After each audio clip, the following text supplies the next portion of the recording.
For those who don't know me, I am Katie Taylor, and I'm privileged to be welcoming you today in my role as chair of the Local Food and Rural Tourism Network for the second year. I'm delighted to welcome you to Drewton's Farm Shop and the Manor Rooms, and I hope you find today interesting and inspiring. And before I explain the plan for today's theme, I wanted to tell you a little story which I think will resonate with Julia. Recently, Julia and I attended a roundtable networking event at Carlton Towers, and I stunned myself with an answer to a question I barely even had a chance to think about. It was one of those quick flash moments. It literally hit my ears as I blurted out this response before anyone else had a chance to answer, and I think I stunned everybody around the table and there was silence. The question was, what is the end goal? Really, what is it all about? And before I even had a chance to think, I just said survival. And the reason I'm telling you this is because it's haunted me. It's bothered me ever since, because everything that I do and everything that we all do is really about survival. We live to survive, but we also survive to live, whether it be at work, keeping a business going, supporting employment, working with other local businesses, to gain financial security, to support our home lives, and for many other wider reasons, it really is about survival. Many of you will know that we as a family have had an extremely difficult time recently. Freddie, my eldest, was diagnosed with a fast-spreading stage 4 blood cancer in September. Sheer determination, strength of character, a positive approach, and a very aggressive chemo has reached a survival we can only admire, as Freddie is now in remission and he's here with us today. We lived in hospital for months and continued to work remotely until literally this last couple of weeks when Freddie and I have been coming back into the office a bit more frequently. Our managers stepped up to support us even more, and again, the instinct of survival kicked in with the entire team here. My father also passed away at the end of November, having fought a debilitating muscle and nerve wasting condition for 3 years. His work ethic, and power of survival in building a hugely successful textile business and building restoration business, amongst others, has been instilled in us, and we now battle on to further develop his legacy here, whilst introducing new elements to the estate and building on our offering here at Drewton's and with the Manor Rooms. We've all had another difficult year, from the challenges and the aftermath of COVID to the rising costs and inflation. It hasn't been easy for any of us. And for us, we've also had to ride the personal storms I've mentioned, but we are taking the advice of specialists and consultants, because I'm not an octopus, and I don't think anybody else is. I need to help to drive my business forward and to grow. Retail is hugely challenging, and I need help with the farm shop, as well as some aspects of the Manor Rooms. We're getting creative with developing more long-term residential property lets and another stunning wedding accommodation, and we're looking at ways to add experiences to the wider estate, and everybody likes experiences. The theme of today's event is to identify resources to help grow our businesses, people, money, and time being the key pointers. None of us are islands, and we need stepping stones and resources to develop and take us forward to the next chapter. So think of today as a grand tour to hear of opportunities and examples of some of the external resources that are available locally. Some are free or at a relatively low cost, but can make a big difference to our businesses. To kickstart our speakers, I am delighted to introduce Andrew Burton, who I have got to know over the past few years. Andrew is an award-winning retail and catering advisor with over 30 years management and leadership experience. He has a true passion for championing and supporting independent businesses throughout the rural business environment. Andrew has spent over 20 years of his career working with independent rural retailers, and he consults with independently owned rural businesses throughout the UK. Andrew currently sits on the Farm Retail Association Council, and he previously sat on the Garden Centre Association Board, supporting their members throughout the UK. So a very warm welcome to Andrew.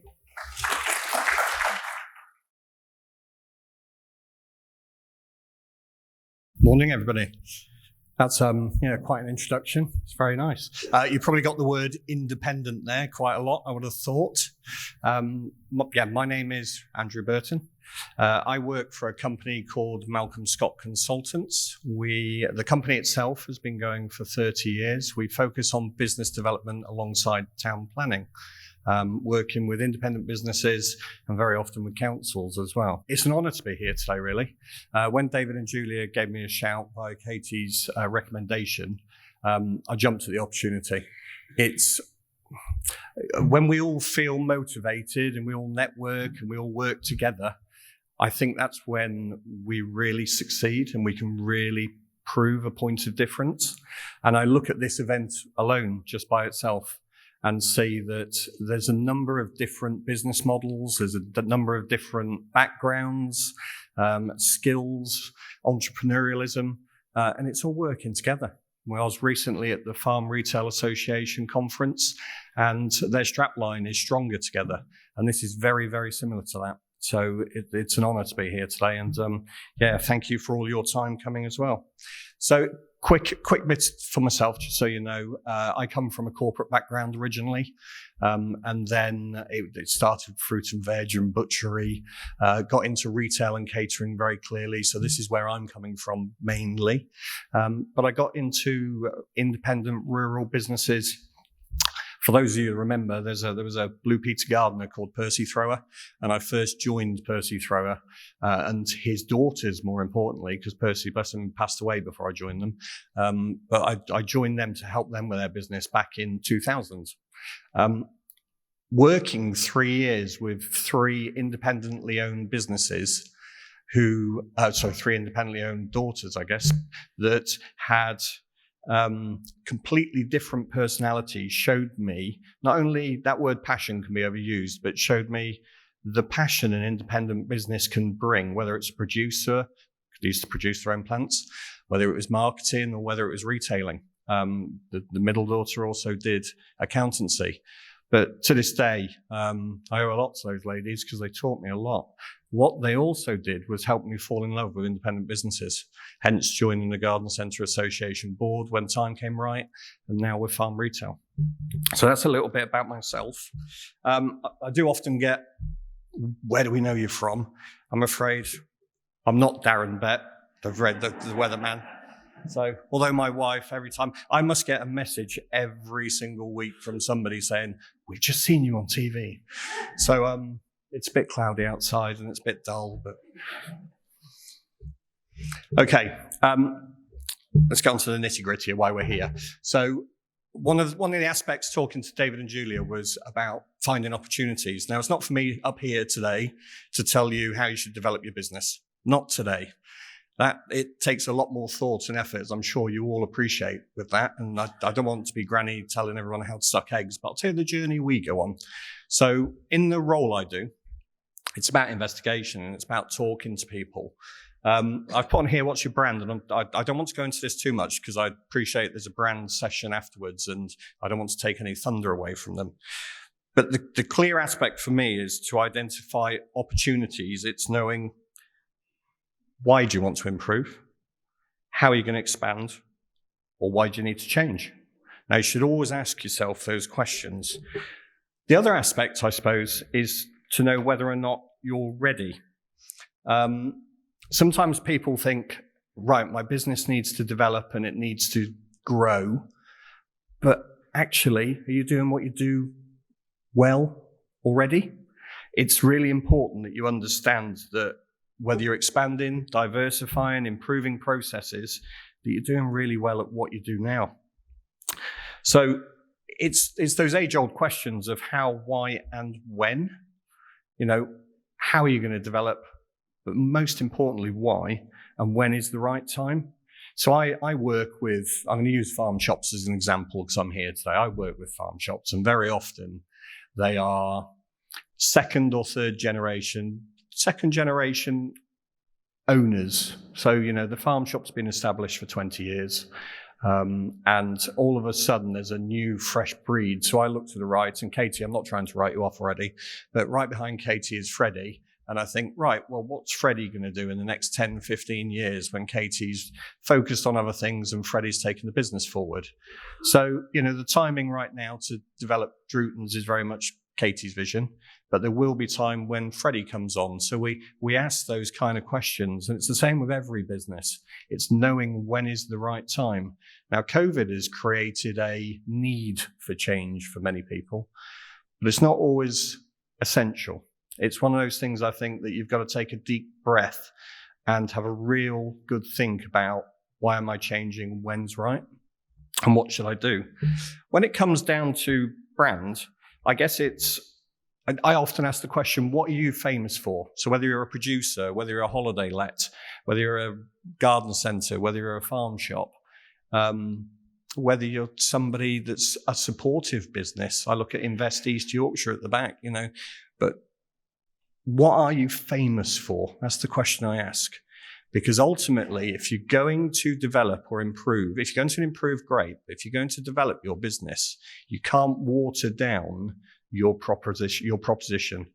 The brand proposition of what you offer and what your customer perceives, whoever that customer is, internal or external, it's really important that you maintain that. Because if you lose sight of that, your whole business could go. So you might go forward with the best of intentions, but then the customer gets confused and you lose your business. So as you're looking for opportunities, do think about who you are now and how you're going to go forward.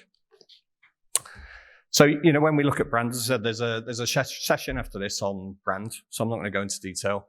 But we've at Malcolm Scott, we've recently been on a rebranding exercise. And I remember talking to a couple of people, and they focused straight on the logo and went, oh yeah, your brand, nobody understands it because it's a squiggly signature. And could you be a solicitor? Could you be, we could have been anything.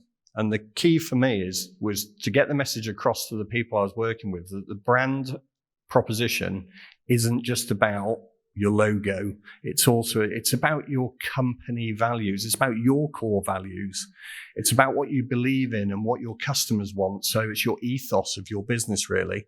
Now, we know to build a brand, you can go through lots of areas, marketing, design, strategy, relationships. As I said, I'm not going to go into depth because I appreciate there's a session on importance coming through. But for me, your brand values and your core values are a real essential part to your development. So I'll give you an example. I'm working with a site right now, and he's got this huge potential to focus on environmental because it's a real belief of his. Garden centre based in Worcester.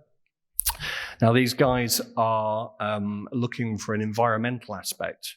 So everything we do, everything we touch, if we develop the business, there's got to be a touch with that, whether it's recycling of products, whether it's environmental energy, the message itself, having product on the shelves that are refillable food, but potentially, when we think about refillable food, it doesn't always make profit. It does in some cases. I don't want to downplay the refillable food offer, but it adds to the brand perception. So when you're looking at opportunities, it's just whatever you do, the one thing I'd encourage is your brand proposition and your customer proposition is essential, and just add to that, add weight to it. If you diverse into something else, there's still got to be a link there somehow. So it's just being careful, really. So age old, I'm sure we've all done SWOT analyses in the past. I wonder how many times people do it regularly. That's the question. We know that you've got to look at yourself, you've got to look at your team, you've got to look at your business, and you've got to think about the strengths, weaknesses, opportunities, and threats. If you do it just yourself, the chances are you're going to miss things, or you're going to oversell yourself or even undersell yourself. But to review your own potential right now before you take any big steps into opportunities is probably the first step I would encourage anybody to do. Because if you're really strong at something and you want to develop it, great, fantastic. But are there areas, they call weaknesses on here, are there other areas that you aren't so strong at? So, prime example, I was working with somebody the other day, fantastic manager when it came to process, no empathy at all, just walked through their team. What did we do? We recruited an assistant manager as part of the development process. Took us a year and a half to get there. But one of the core skills was we needed empathy. You know, is that a core skill that's on a CV, or is that in a person? But what it's enabled us to do is bring the rest of the team together and develop that team. So, you know, weaknesses and strengths just aren't about commercialism. This is also about personality and how you are as people and how your team are. And then there's the opportunities. Okay, so opportunities, we'll go into this in a bit more depth. But how do you identify an opportunity? So I will touch on that. And threats, you know, we could look at competitors as threats. We could look at what's happening in the world as threats. We've got massive wage rises going on right now. We've got energy going up right now. I was at a conference a couple of weeks ago and we had an economist on there and he was talking about the price of energy going down in 6 months' time, which would be lovely to see because the gas suppliers and everyone are buying them cheaper right now. It'd be really interesting to understand where the threats are. And if anybody has got that crystal ball or that magic number 8 ball and can give it a shake and tell me what's going to happen in 6 months, that'd be great because I can really manipulate that. So please tell me afterwards, won't you? Can I just quickly have a personal touch on strengths and weaknesses as well? I personally don't like the word weaknesses. It's a bit, you know, it's a bit political. It's a bit personal. Somebody might think it's a bit Generation Z of me to think like that. But I'll blame my 23-year-old daughter for that. I think we all have strengths, but we're also stronger in some areas than others. So, you know, there's lots of philosophers out there and you can all look them up. You know, there's Myers-Briggs that'll tell you about the personality. You've got John Adair, fantastic with his three-way team ethic. But I'm really motivated by a guy called Belbin. And what Belbin did, if anybody who doesn't know him, it might be worth having a look, identified 8 and 9 strengths that each individual has. And what it showed is that you could be stronger in areas and less strong in other areas. But then when you put your team together, if you were all completer finishers is one of his, which means, you know, you cross the T's and dot the I's and you get everything to the nth degree, then brilliant. You know you're going to complete a job. But actually, if you haven't got anybody who is a shaper or somebody that thinks creatively and a little bit wild, then you're probably not going to have the entrepreneurialism and the vision to introduce something a bit wacky and wild and help drive your business forward in a different way. So when you do look at your strengths and weaknesses, do look at your team and just make sure that you've got the right things in your business, the right people in your business, and the right processes to help you move forward. So I mentioned opportunities earlier on. I'm just going to quickly fly through some things that I think you need to look at. So when we think of strengths, how capable are you?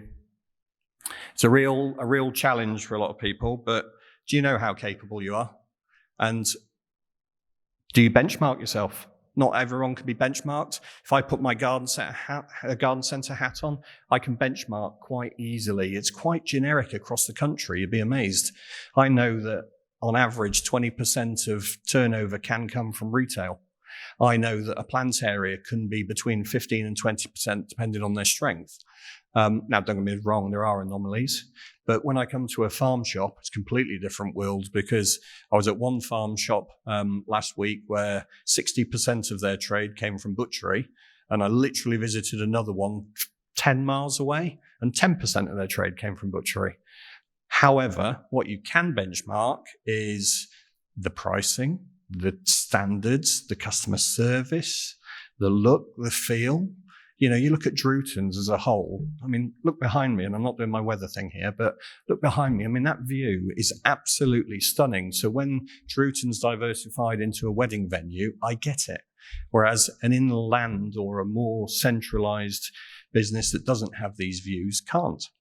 So it's maximizing what's around you, but do benchmark yourself against other producers, other retailers, other supportive networks to see just how good you are. I do it all the time. I'm a bit self-beat up, and we look at competitors of ours. And maybe I've got a different view. I've got 4 or 5 businesses out there who do what I do, but I work with them because actually some of them have got different skills than me, and we're better by networking and working together. So big one is, what's your customer perception? So how capable are you? What does the customer perceive you to be? And sometimes it's about qualifications, So we do town planning. If I didn't have a qualified town planner in my team, how good would I be? So we've got to do that. If I'm advising on environmental health, if I haven't got a hygiene qualification, what good is that? So I update that all the time. Same with health and safety, same. But, qualifications aren't just about going to university or going to some course and doing it. Sometimes it's about life experience. But do make sure that when you're giving advice, that it's absolutely spot on. When you're working with people, you're giving the best service or the best product you possibly can. The next thing that I like to focus on is listening. So I don't know if anyone's come across a guy called Proprietor. He was this Italian philosopher many, many years ago. And he identified, you'll probably know it by this one, that 80% of the wealth in Italy came from 20% of the population. And then when you look at that, we started to offset that in a number of other aspects. So when I come to retail sales, very often 80% of the sales come from 20% of the product range. And I don't know whether you find that in your farm production ranges as well. I work with breweries, and if I take Hodgson's, for example, when I work with them running a couple of pubs, genuinely I could probably pick out 2, maybe 3 of their beers stroke ciders that made 80% of their sales for me. So when it comes to listening, it's the same thing. 20 is me talking a lot up here, but 20% of a conversation, if you want to learn, just stick to that 20%. Let the person opposite you talk for 80%. Now, I know that's hard sometimes because not everybody's a talker. But the big thing is, if you're going to learn and listen, then you need to really open your ears. I was watching Cat in the Hat with my daughter the other day, and the fish said something, and then the Cat in the Hat came out with, he's hearing you, but is he really listening? I suppose you could twist that around the other way, but, so just saying, are you actually digesting what's being said? But it's really important to learn and listen. And, what do you listen to? Well, you listen to not words sometimes it's data. It could be facts and figures in front of you, but digest it, understand it, and listen to what it's telling you. Could be your colleagues. Your colleagues are fantastic at telling you what your customer service is like. Within your business, do you identify the opportunity to improve your business by doing an internal survey? Customers are key. It's sometimes a bit dangerous to go out to customers because they suggest something, you don't do it, and then you're the worst in the world. However, they also will tell you the truth, quite honestly, and it enables you to review yourself and the opportunities within your business. Social media. Dare I say it, from a retail point of view, people twitch because it's always about the toilets or the facilities or the restaurant or the catering. But you can take snippets from it, so listen to what's on there as well. And then, most importantly, listen to yourself. How often do you get a gut feel about stuff and don't do something about it? In the corporate world, that happens quite a lot in my experience. There's awful lot untapped skill there. In the independent world, I think slightly different. The independent businesses, we can react, and we're full of entrepreneurs. And then as long as we stick within the guidelines, it enables us to grow from there. So don't be afraid to listen to yourself and talk to people about gut feelings. But again, when you do, listen 80% of the time. Know your competition. If you're gonna change, grow, look at the opportunity, know your competition. Who are they? how serious competition are there? You know, how many gin providers have we got in the country now compared to 10 years ago? It's ridiculous. But actually, what's your point of difference? Is it the service? Is it the quality? Is it the branding? It's just knowing how serious they are and what they're good at. So you can create a point of difference, because that's going to be the difference for an opportunity for you. You create a point of difference for your customer, and that will help do that. One thing I would say about competition, and I've touched on it earlier on, is don't always look at it as competition. Sometimes it's about working together, and this is a great example. There may be businesses that are in competition with each other here, but actually learn and network. You know, it's really important. I was on an ale trail with my father-in-law a year ago when we finally opened the buses, and we went to 5 different pubs that, in theory, should be in competition with each other, but they worked together to create a ale. It's not really my thing, but a real ale story. And actually, feedback from those pubs afterwards, I'm in touch with 2 or 3, is that they now see customers from that trail that they never saw before. And it's like retailers very often work with local bakeries because they can't produce it themselves, but there's nothing better than shouting local commitment and local community when it comes to food. This is an easy one, isn't it? Keep your finger on the trends. You know, how easy is it to understand the future and know what's coming up? Yeah, not. You know, however, there are things that we've got to react to. The one thing I wanted to highlight for this audience here is if you compare yourself to big nationwide producers of food or supermarkets or other businesses, you can, a couple of years ago, there was a word pivot. You can change your direction really quickly. So if something suddenly kicks off, banana bread comes back from 3 years ago again, you can suddenly have it on your shelves within 2 days. Or you can start producing raspberry flavored gin at a higher level because some study's been done on raspberries that says it's the healthiest thing in the world. You know, there's all these different aspects that independent businesses can do. So I say watch your trends. It's hard to predict the future, but actually as independent businesses, whether you're a producer, whether you're a provider of support, or whether you are an independent business that's directly going to the customer, you can react really quickly, and you can react quicker than the corporate. Let's just talk about networking quickly. This is a prime example. It's fantastic.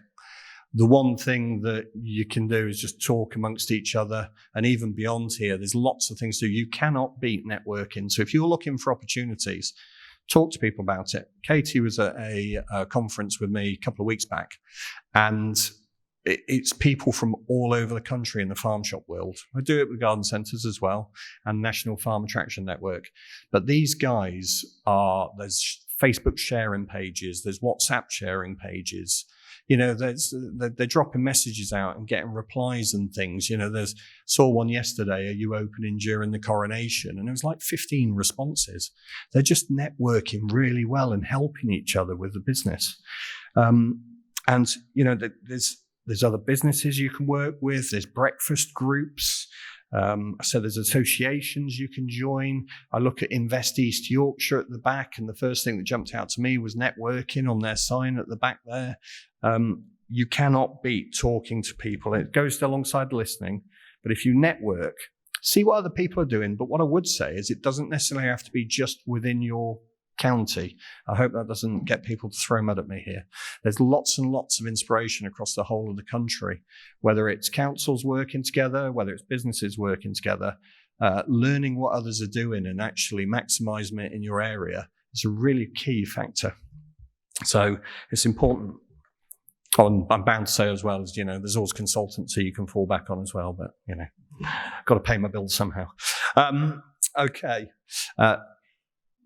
Here's a big one for people, understanding legislation and future changes. So we talked about predicting the future. If you understand what's happening or what the government legislation is, that can help you with opportunities or even stop you from developing opportunities. So I look at areas like government legislation. There's a levelling up bill coming out soon. We've seen the white paper on it. We've got to see what happens with it. But, there's aspects in there like the 4-year rule to do with planning that we're just keeping our eye on right now. I think of biodiversity that's going on and changes in there. We're keeping our eye on it because it might help our colleagues and help these businesses to develop. But there's also things like EHO development. We think of Natasha's law and the reaction people had to do to that, or compliance things. If you're doing an animal farm, then all of a sudden you need to make sure that you're licensed in the right way and you've got all the accreditation to help you support with that. Touching on town planning, it's an interesting one because it's a business we do. I'm not a town planner by trade. I've been really focused on it for the last 3 or 4 years. It's part of the business I do. But the key thing for town planning for me is to work with the planners. We've worked with East Riding. I worked with a business. I was there yesterday, Eastfield Garden Centre up in Bridlington. We worked with those planners. We've talked to planners in the past across the country. I think it's really important that you understand the town planning. Now, the other side of me says, actually, I think it's really important that town planners support you as local businesses as well. But we've all got different local plans across the country, and I see different levels of support maybe. And one thing I would say about East Riding is that actually my understanding of the council is if you talk to them, I'm sure they're there to support you, and it's for them then to show you that. This is a prime example. I believe we've got people from the council here today. And I look at Invest East Yorkshire at the back and you just think, actually, there should be a joined up opinion here. Because if you're successful and they help you develop your business, you're going to keep local people in work.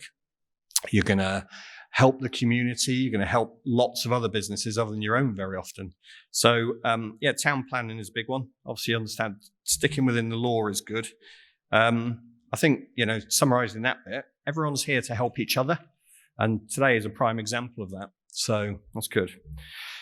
So when you've gone through all these different aspects of looking at yourself and looking for opportunities, you've done some networking, you've gone out and you've found that you've got a farm shop with a wedding venue, and then all of a sudden you want to put a glamping thing on the side because you've done lots of investigation and you found out that this is an opportunity that's worth looking at. Or you might be developing a food range and you've decided, right, what else do we need? We need to build a building that's got a bigger gin distillery, or we're moving into vodka as well, or whatever you've identified through this networking and understanding your strengths and understanding others' strengths, you've then got to build a vision. So from your vision, it's how do you deliver that? That's the key, because it's dead easy, isn't it, to say, oh, I'm going to build a second wedding venue. Now, Katie, you might say, Andrew, it's been dead easy, so great if it is. But, I think the key is actually, once you've done all the compliance bits and you've learned all about it, and especially if you move into weddings from not doing them before, you haven't, so it's good from that angle. There's a lot of learning, but you need to build a vision. And obviously with the vision, then comes the strategy. So when I think of people strategizing a vision, I do sit down with a lot of people who have this lovely view of what they're going to do, but then don't quite know how they're going to achieve it. And if you're going to develop an opportunity, the one thing I would say you need to be is smart. Now, anybody who's been on management training will know what I'm talking about here. SMART is an acronym for a number of things. So the S, very often, is for specific standards for me anyway, specific standards. So if you're going to develop a wedding venue, you write this down and you write down what specifically you're going to do and make sure that it covers all aspects. It's not about being grey here. The M is for measurable, so it's got to have a measure. So if Katie wanted to develop a new wedding venue within a year, in 3 months, she knows to know how far along that journey is. In 6 months, she can check on it again. And this is about really measuring, are you delivering your opportunity? I was with a business yesterday that was 18 months behind schedule on something they were doing. And there's reasons why. I get it. But they measured it all along and made decisions all the way along, but they're 18 months behind where they want to be, which was frustrating, but actually it was the right decision for them. The A on SMART is for achievable, because if it's not achievable, why are you doing it? The R is relevant. Don't set yourself an objective if there's not a relevance to it. So many times I see people set themselves an objective and you just think, why? So it's just really important that if you set your objective and your vision, it is relevant, and T is to put a time on it that links to the measure, because if you haven't put a deadline on it, it will go on forever. You just won't achieve it. So from there, you then build a business plan, and then you go through the process. I think the key is then you review. Is your business plan working? Is everything hitting the deadlines? Have you reacted to changes? Have you reacted to trend changes? You might start building a vodka distillery and all of a sudden everyone stops drinking vodka. So suddenly you've got to react to that and use the space for something different. I was with a farm shop up in Norfolk, and they were producing their own cheese. And literally last week, they got a planning permission through for turning it into retail because the cheese production has really dried up on them and they need to know how they can keep their team employed. And their local council support them an awful lot. And this barn that was built 2019 for use to develop cheese is now retail use because it supports the local community and business, because that business may have struggled without this. So you can react to things as well. And I guess just to finish with, really, when you go on this journey and you think about developing and you think about, can I create an opportunity for myself? I would say be Kaizen about it. Now, any of you who know what Kaizen is, great.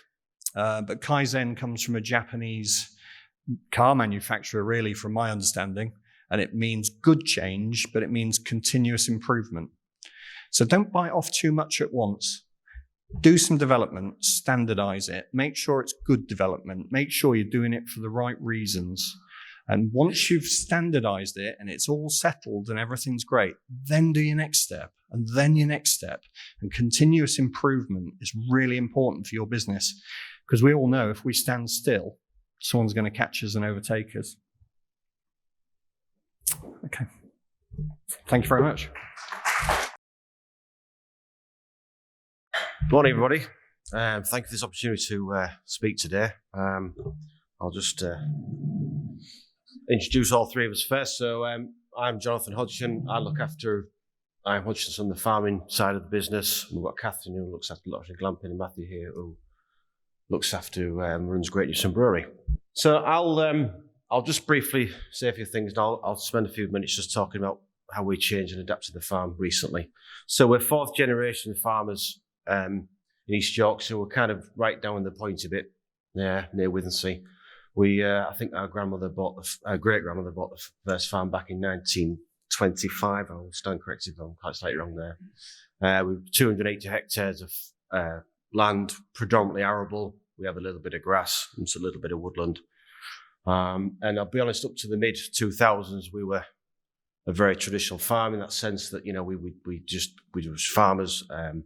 No interaction with the public of any description, really.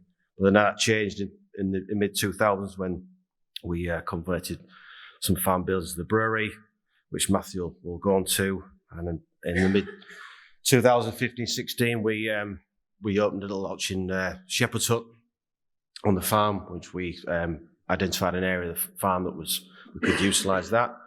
And then obviously a couple of years after that, we purchased a log business from a neighbouring farmer, so we sell logs to a reasonable area of East Yorkshire. And obviously, 3 years ago, we expanded the Glamping site, which Catherine will come on to. So the farm itself, we've got a very diverse rotation, very important. So we obviously rate fava beans that go to a local cattle farmers who have to be import soya. The oats go to porridge, garden peas for bird's eye. We grow flax for Harrison Spinks, who turn the fibres into mattresses, which is a little bit different. And obviously the barley we produce on the farm then goes over to Matthew to make the Great Newsome beer. So there's a nice little synergy there. We do have some pigs on the farm, some livestock.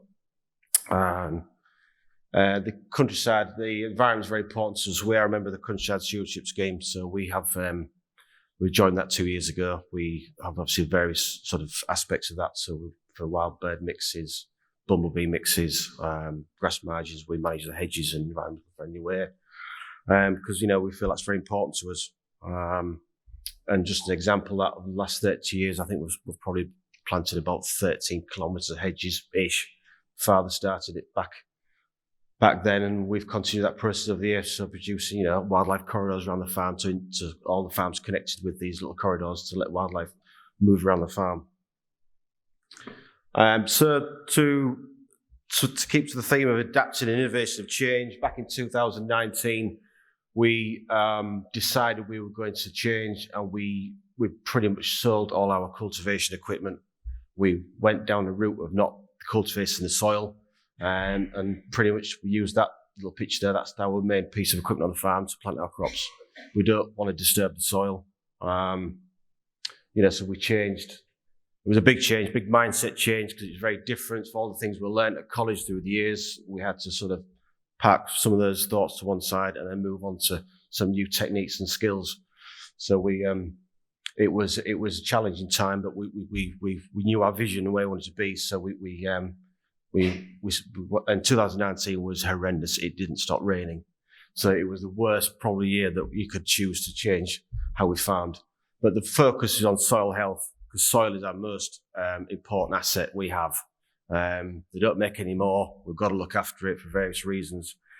There's a sort of a very good quote that a teaspoon of soil has more microbes in it than people on the earth. So there is a hell of a lot going down there, a lot we don't understand. And it's important that we look after that soil and encourage it to flourish. So we now want to keep plants growing on the soil as much as possible throughout the year through cover crops, companion crops, catch crops. So I've got a lot of time to go in a lot of detail about these, but we just want a living root in the soil as much as we can throughout the year to keep that soil alive and keep feeding the soil. We're also trying to reduce our reliance on artificial inputs selectively, so we can still produce a margin per year, but there's ways of reducing inputs. We don't use insecticides. I think they do more harm than good. Phosphate and potash we don't buy in, because I believe that we've got enough in the soil. We just need that soil to work, and it'll find that nutrients for us. Reducing nitrogen, which is quite a hot topic at the moment. It takes 4 tonnes of natural gas to produce 1 tonne of nitrogen, which we've got to be more selectively careful how we use that, because for the environment it doesn't look great. We need to be careful on that. And increasing organic matter. Organic matter is crucial. We've got to build that organic matter. That's got carbon in it. We're taking carbon in the atmosphere. It's really, we've got to get that in. That's through using cover crops, manures, crop residue, not ploughing. Every time you plough, you release carbon in the atmosphere. So without ploughing, we're keeping that carbon in the soil. It's all about feeding underground livestock, as I call it. So worms. I'm always going out in the field with a spade, digging to see how many worms are there. The more worms you have, the more life there is in the soil. Just a few. I'll just explain a few pictures here. Basically, so the top one with the spin is a cover crop. So a cover crop is a diverse mix of plants you'll plant in the autumn or late summer, leave it over winter, so you've got that ground covered. It's like a solar panel on the soil, and then it's trapping that carbon, it's trapping nutrients, and we'll plant a crop in the springtime. And just the top left is a good example of a daikon radish, which is very visually very good. It gets down there, it could go down a foot and a half in the soil. Help with reducing compaction, and just the sheep like them as well, actually. And top right, we've introduced sheep back onto the farm. Livestock is a very crucial part of this whole regenerative sort of practice. Nothing new. Our grandfather used to turn sheep out into a crop of wheat. It's very unusual these days, but we're trying to integrate that and see how that can work to reduce our reliance on artificial inputs. And so I don't have sheep, but I work closely with a farmer who has sheep, and he brings them to eat our cover crops or eat some of our crops that we've planted. The bottom right is a companion crop. So we've got a crop of oyster right there, but we will plant various species in between the rows. So for prevention of insect damage, there's vetches and clovers in there fixing nitrogen. And you've got buckwheat in there as well, which fixes phosphate. So for that, it's covering bare ground, and it's diversity in the soil. Diversity is one of the key aspects of this. And just the bottom two right pictures is quite important, is the soil. So the one in the middle I dug 3 years ago. The real dark looking colour is some I dug from the hedge side of the field, and I walked 2 meters inside the field, and I dug another spit, and you've got a completely different looking soil. It was dead, it looked horrible. But the one on the right is just crumbly, it looks like chocolate. That's what soil should look like, not what, sadly we've managed to do over the last century of degrading our soils. And the one on the right-hand side is I dug last year just to show that we are showing signs of slight improvement. The soil has changed slightly. You're getting more sort of aggregation in the soil. So it is, again, we are hoping to improve and changing. But this is it's been a journey, and we're still on this journey of adapting and changing. But for us, it's important that we can farm not just for this generation, but we're farming this land like we're farming for 1,000 years. So it's all about the soil. I'll just finish with this. I've pinched this from Groundswell, but it just sort of the 5 principles that we're aiming for is diversity. We're protecting the soil. Keep those living roots in the soil. You're getting carbon in the soil. You don't need a fancy pipeline into the North Sea to pump carbon into these gas caverns. All you need is living roots. They will trap that carbon for you much easier and simpler. Mother Nature's got the answers. And livestock gets a bad press, I think unfairly. I think if livestock used correctly and managed correctly, they're part of the solution to the CO2 problems. If they are used correctly in the right context. As they say, it's the how, not the cow. So we need to sort of use those principles, and we'll leave ourselves in a better state for the future. So I think that's me done. And I will pass over to Catherine. Thank you. I'm Catherine, Jonathan's wife. I run Little Otchan Glamping. So we started our kind of glamping business back in 2016. It came from an idea, it was Jonathan's idea really. We were out for a walk one day and we'd seen this shepherd's hut in this little field, and Jonathan was like, I know where we could put one of them. So obviously we did a bit of research, looked at kind of holiday accommodation, how that was looking in the UK at the time. We identified an area of land. We've got a very mature pond on the farm at Holler. Really pretty, lots of flowers and very secluded. So we started with the shepherd's hut. It was a diversification project jointly run by myself and Jonathan at the time. I was still working part-time as a social worker. But it allowed me to then be more involved and begin kind of another kind of skill set to be developed as well. And obviously the idea was that it would be an extra revenue to supplement the farm income as well. So our shepherd's hut this year is actually our 7th year of being open. It's been consistently growing. Occupancy's up. It's been performing well.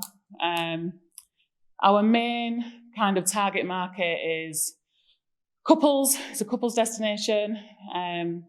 Works well as secluded and romantic accommodation. Try and highlight the nature and the rural idyll.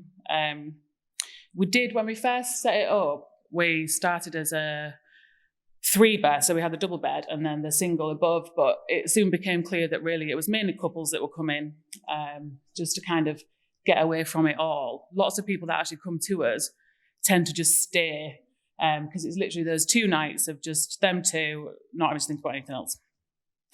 So we try to kind of encourage that as well.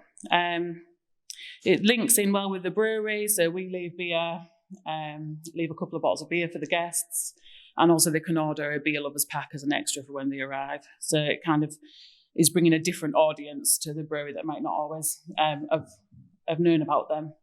We also use local suppliers such as Yorkshire apple juice, Cider and Bakery, East Riding Pork, in extras that our guests can order. And we get quite a good level of returning rate of guests. We get a good return rate of guests, positive feedback. It's almost like a sense of ownership of the guests that we get. So what we see in our guest books and things is that it's our place, it's our special place, and I like to come back at this time, or I'm going to come back and try it in winter. And I think that's what people really like about it, that they get to feel like they're part of the experience of the Shepherd's Hut. And again, kind of, talking about experiences, and that's what people are looking for. We kind of offer that kind of the simple pleasures of the lighting the fires and stargazing in a hammock and the hot tub and things as well.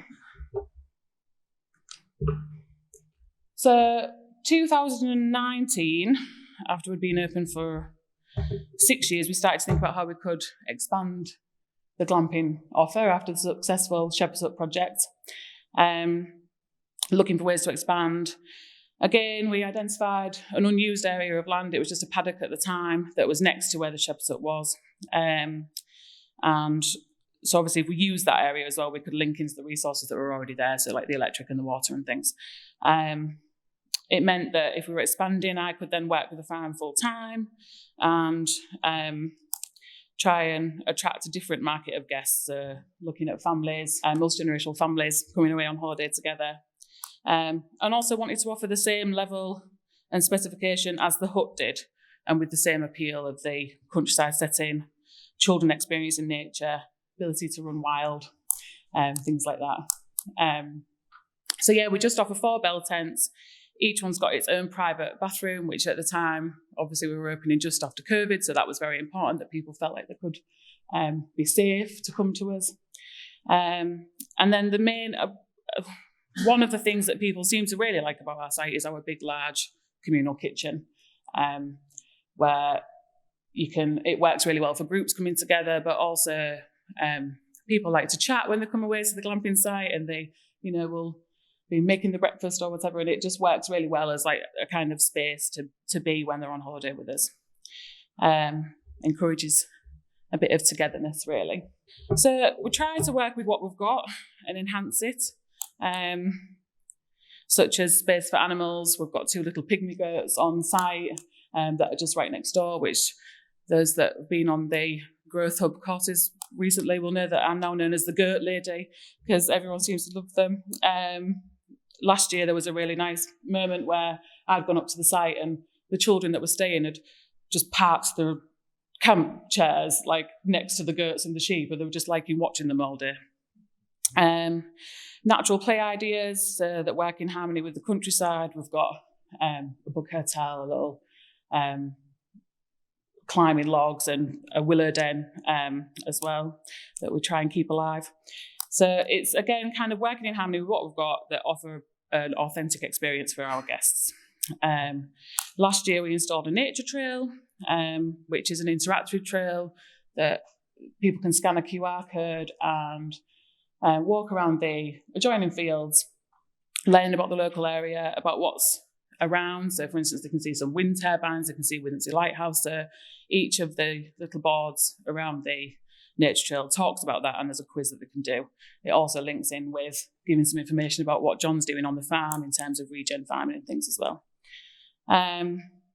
Trying to work together with other businesses. So again, going back to our kitchen, it's a multifunctional space, and also we've got the toilets there.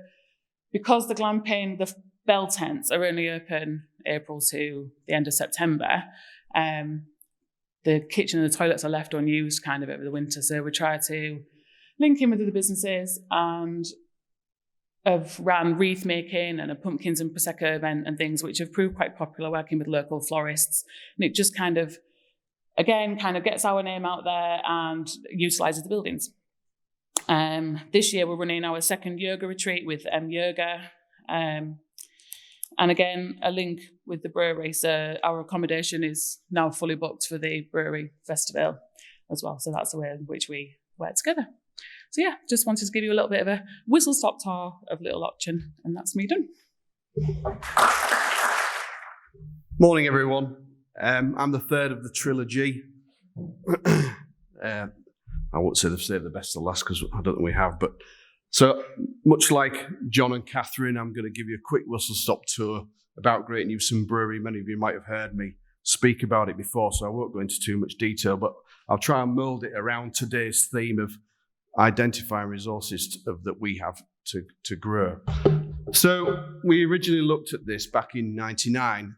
We did a feasibility study about setting up a brewery on the farm. Why a brewery? Partly because our parents had dragged us off into deepest, darkest corners of the southwest of England when we were kids, and they were looking for a pint of beer that wasn't Tetley, which is pretty much all you could get around here. And that seed sort of stayed in our minds, but it wasn't a romantic vision. So in '99, when we originally looked at it, we couldn't find it being a profitable and a business that would work. And it wasn't until the mid-2000s that we realized that actually there was a sea change in local food and drink, and it would be an opportunity that would work. And so we established it in 2007 as a farm diversification, the original one really for us. And going back to utilising our resources, we were using redundant farm buildings at Great Newsome Farm, which had no fit modern farming purpose. So we utilised those. We also utilised the grant funding available at the time, which helped us get ongoing. And we sort of had a 5-year plan that if at the end of 5 years it hadn't sort of worked, then we would maybe move on with things. But obviously that didn't happen. We created a range of beers using local dialects and phrases and words. Many of those original beers are still in production now. And it was all about developing a brand, really, as Andrew touched on earlier, about building a brand. And we didn't feel that in Holderness, where we are, and obviously Jonathan's highlighted where we are, that we had anything specific that we could use as a landmark to come up with to put on our products. So we used my dog at the time, Jem, who was a Springer Spaniel, who was a little bit like the Jack Russell on the HMV logo staring into a gramophone. She used to stare into puddles, and it was mentioned that, well, why don't we have her staring into a pint of beer? And that's what we used. And our initial focus was really much our local market. It was listening to local customers. It was where we would be strongest. So whether it was, we had some fantastic, we still do, some fantastic local pubs and bars. And it was listening to what they wanted, which fast forward on to more recent times, it's become really quite apparent that was the best strategy, and certainly would encourage anybody starting a business to start local, listen to what your customers want. So just fast forward to today. So we've been 16 years we'll have been going next month. We currently employ 10 people. It started as myself doing pretty much everything with help from John and the rest of the family and Mum. Mum was our first salesman from the kitchen at home.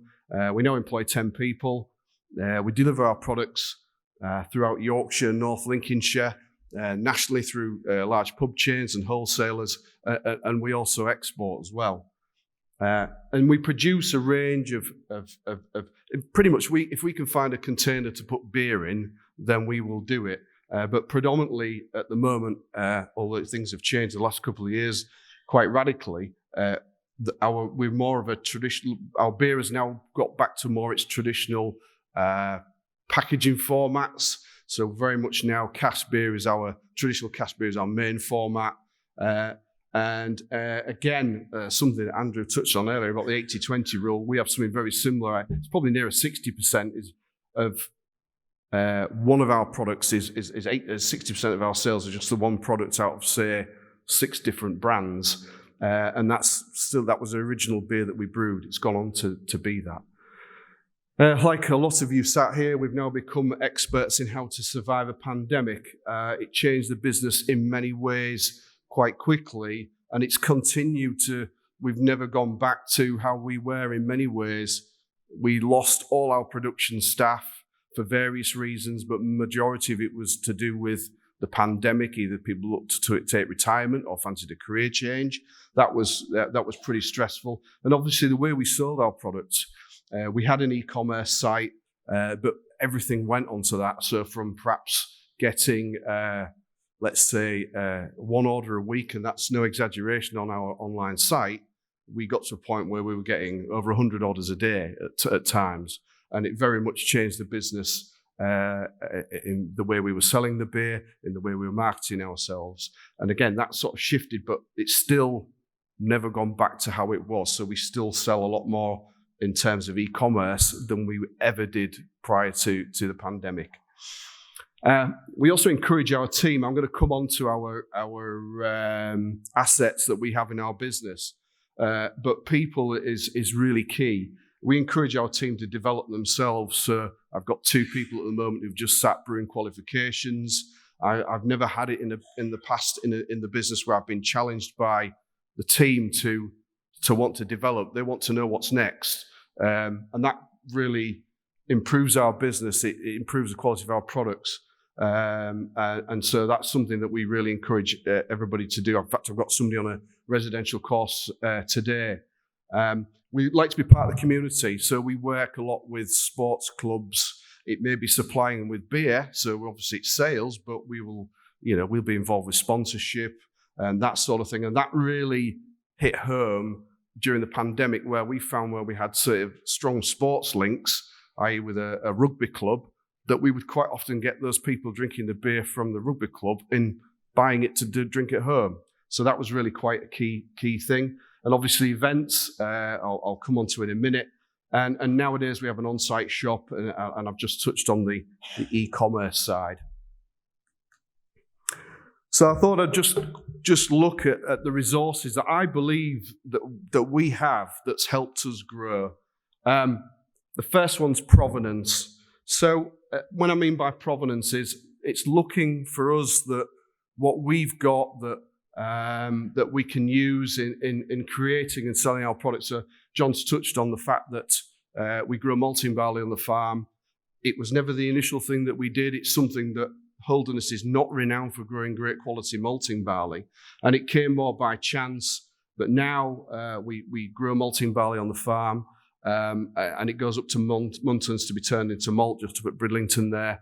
And that is a really good part of the story. Clearly, it's not unique as breweries go, but it does make a difference in terms of a lot of our competitors don't do that. It's also things like our location as well, being based where we are. It creates challenges being in a very, very rural location, but it also helps towards the provenance of our product. I've already touched on our people, but that they are a huge resource. Without having great people in the business, we would be nothing. I'm certainly guilty of always trying to do everything myself, but it's become quite apparent in recent years that you can't do everything yourself. You need to develop the team. So when it comes to employing people, it's quite often looking at people that fit our culture, fit working with us. Could I see that person working in our team rather than being the most qualified brewer in the country? In fact, when we were looking for new production staff, looking for a new brewer, we did have the former head brewer of Green King approach us. He wanted a huge salary. He would have been able to run our business. I'd have been able to sit back and watch it, but he would have never fitted in for what we do. We've now got a young guy who's was a civil engineer who was bored of being at home. He lives 2 miles up the road. He had a passion for creating things, and I could see him working in our team. And he, as I say, he sat some brewing qualifications last year, and he's doing a great job. So our people is another key resource for us. The next one's our story. Being on the farm, it's creating our products around our story. It's telling our story. It's social media. It's being there in front of the media, talking, doing things like this, really. So earlier last year, we created a range of beers all to do with butterflies that you'll find around Great Newsome Farm, where Jonathan touched on the environmental side of things. And that's been a real talking point, a really good thing for us. And again, a great resource, the farm, the location, telling that story. Again, just touching on location is events. Catherine touched on the festival. So we we have a festival, if you like, a music festival, which is in June every year. It's something that we've done now for a number of years. We always involve a charity, again, going back to the community thing. But we're lucky that we've got a space that we can get people to come down to the brewery. Again, it's all about experience. It's about people wanting to come and see us, meet us as people. It's very rare that we do brewery tours and that sort of thing, but people can come down, and having that resource, that location, is something that we're looking to develop and build going forward in future years. And the final picture, I'll apologise in advance about that one, and that's putting yourself out there. That's us. That's I suppose it's us three standing up here and talking today. That picture was in the middle of the pandemic, where our PR company we were working with said we've got to do something. It was a story that we were doing about you've got a mountain of beer and we've got to sell it. It was just before Christmas, and it's putting yourself out there. It's having pictures like that done. It's dressing up as Father Christmas. I do recall that, and people who might know me, that's not really my comfort zone at all. But for all our businesses, it really is putting yourself out there. It's telling your story. It's you know, you're the driving force behind your business, and people want to talk to you. People want to see you, and really, that's another one of the resources that I wanted to touch on. So, and that's about me wound up. So I'd just like to thank you for your time. If any of you want to talk to either of the three of us, then we'll be about, and we're happy to answer any questions later on when we've finished. So thank you very much.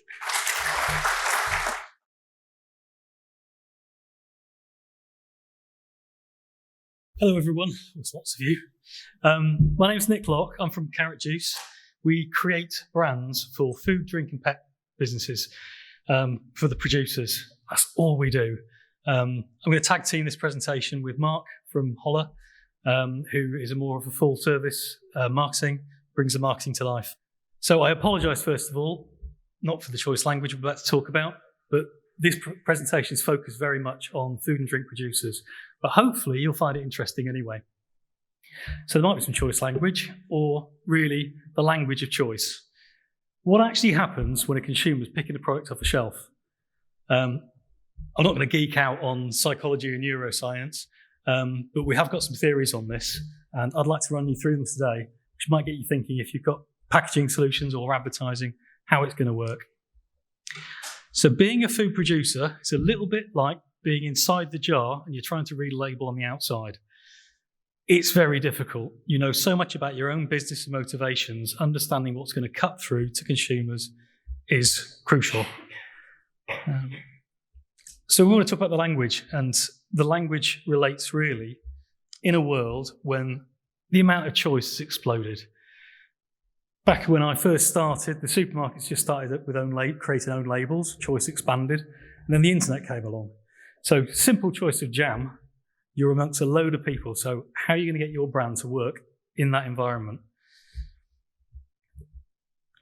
I'm going to introduce you to the brainbow. I've done a load of studies on psychology and stuff. I'm not going to bore you with that. I'm not going to get very geeky on you. There are three distinct systems within the brain. You've got what I refer to as the ID, which is the immediate decision making. Then you've got the IF in green, which is the I feel, I filter. And then you've got the IQ, which is the voice you get in your head when you know you're talking to yourself and you're thinking through a problem. Interestingly, those three different systems of the brain work with three different activities if you're producing trying to get through to a consumer. The first one, the ID. This is all about the experience. Picture yourself in front of a shelf, you're making a snap decision in microseconds. 80% of people make the decision in front of the shelf just based on the packaging itself. So that in itself is very well linked together. Picture this part of the brain as a really busy CEO, someone that's too busy to think about all the details. They're racing through their world, and hand goes out in a microsecond, grab whatever it actually is that they're choosing. I'm going to come on to how you actually deal with that shortly. Bear with me. So this part of the brain is very perceptive and reactive. The next part of the brain, 15% of consumers acknowledge an influence of advertising. So this actually happens somewhere else, the advertising. So we look at how we actually get that advert that's, when you're on a mobile phone, going to work when you're in front of the shelf, actually making a choice. There's a unique language to this, which I'm going to probably embarrass myself in a bit, talking about how it works. But any rational thought changes into a feeling, an emotion. So it's that language of emotions that then actually has the influence over the choice, the final choice. So if you picture this part of the brain as like a receptionist, it's filing all the details that you might know about a brand, every encounter, but then it's translating those into a feeling. I'll explain the feels properly later. So only about 5% of the people even bother to read the back of pack, turn the pack round, or investigate your website, which is, it's a shame really, the amount of effort that goes into creating a website. But it is important that you actually get your story. So when you're engaging this part of the brain, it's curious, it's following its own train of thought. And you can lay your story out in such a way that has the meaningful way of then translating it into those feelings you'll need for your advertising and then the moment of choice. So yeah, we estimate only about 5% of people investigate a brand, lean in to find out more. This part of the brain's a bit like a detective following a lead. It can't write things down. It's got a short bandwidth, but then it gets translated into the emotions. I get really cross every time this guy comes on telly, telling people that they're stupid. Look, blind taste tester, you can't taste the difference. Programs like Eat Well for Less are out there saying you can buy it cheaper. It's exactly the same thing that the retailers, the parasitical retailers are copying. It's not, because it ignores one major feature. And that is the brand is part of the experience. Now, I've witnessed this. We've done some blind taste testing with coffee in this instance, and we were handing out styrofoam cups of coffee, and everyone was going, yeah, it tastes like coffee. And we managed to completely change that perception and the taste by then saying, well, actually, the coffee you just tasted is slightly salty taste because the beans are dried on the coast of Malabar in India. Can you taste the salt? And people then started reacting to the coffee. They were actually thinking then about what they were consuming and completely changed the experience to the point that we're saying, yeah, now it tastes different. That's the power of a brand on the experience of doing it, not just the power of the brand for your business. So I'm going to run you through, first of all, a few things about the ID, that experiential part of the brain that's reacting very quickly. And I'll hand over to Mark to take over to talk about the IF and the IQ. So when you're addressing the ID in front of a shelf, it's not going to read a long list of stuff. It's very tempting to stick all your marketing messages on a pack. It's not going to work. The busy CEO is going to go, oh, that's just a bit noisy. I'll pick the simple one. Keep it really, really simple. The encounter at this stage isn't rational. It's an emotional response. It's a little bit like your pack is a buoy above the water that is a signal to all the stuff you might have learned in your subconscious or even your conscience about what that brand's about. But all you can really do with the pack is signal. But you can use every single cue at every tool you've got at your ability, at your fingertips, typography, color, illustration, pack materials, all give those signals towards what the story is beneath. So the next little thing is what I refer to as a trigger. You look at the Pepper Army pack, their trigger is that character that you've seen on adverts they've invested in over the years. But the actual pack hasn't even got the trigger on there. They've got things like how much protein. For the ID, they want the bottom pack of how it should be. They just want that little, oh yeah, that's the one about I'm hungry. That's the convenient, slightly anarchic food. So having a really strong visual trigger holds that brand together and works in that fraction of a second environment. The next point is about visual anchoring. Now, this particular brand has to work from the milk section of a chiller through to the cheese section and a separate section for yogurt. So we needed something that was going to visually hold together. You always know, wherever it actually appears, that it's the same brand saying the same thing, the same values. You also need the visual anchor as the trigger to be used in advertising. So anything you've told people away from the pack, they need to be able to recognize that really quickly to tie that together.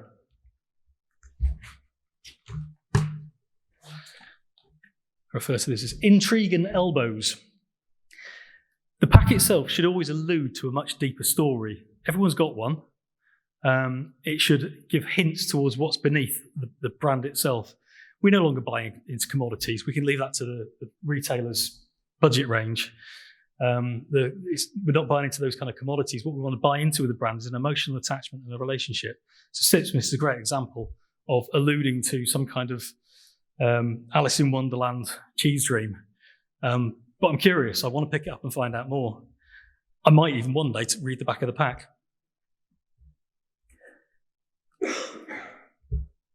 A brand should be it, not say it. Writing words like natural, craft, traditional is pointless because no one's going to read it on the pack. This particular brand is now the UK's #1 dog food brand, and it came out in compostable packaging. The design was based around a Yorkshire beer label, and the experience we were offering to consumers is buying from your local farmer. And it was the heavy lifting of that was done through this compostable packaging. So it's not what we're saying on the pack itself, it's the whole thing actually being part of the experience like an ingredient. The pack should do the heavy lifting with all your positioning.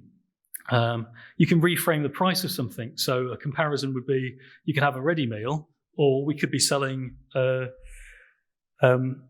whole evening restaurant experience in a box. The two things you would pay something different for, and you can reframe what it costs. Two great examples of price reframing there. Why is it we pay twice as much for something like Red Bull? Well, they've reframed as a medicinal, stimulating drink. When we move on to the IF, so this is advertising, it's away from the point of decision. And over the years, I've been talking to loads of people about how that stays in the memory and how it sticks in the memory. So you'll see from here, our little man on his mobile phone who's whizzing through his social media.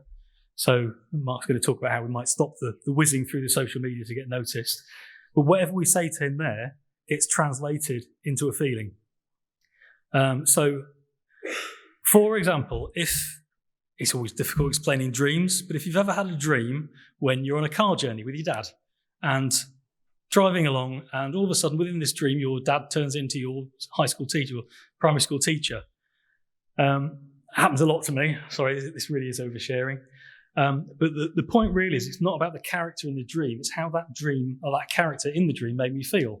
So the paternal nature of my dad in that dream translated into that feeling. And it didn't matter whether it was my dad or my teacher, that was the message in that dream.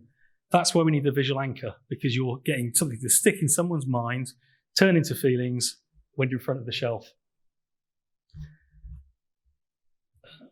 Advertising works in much that way. So when you're giving an advert, Mark's going to explain how to break down what an advert needs to say, but ultimately it's translating that into a feeling that's going to stick and get carried in front of shelf. Over to you, Mark. Okay, so let's just talk about adverts for a minute. And there is a potent way to identify what an advert should say. And that's really any advert in any type of form. So, ensure that the message is specifically for your target customer. And the more you can target your advertising and your marketing in general, the more effective it will be, because you will be reaching the right people.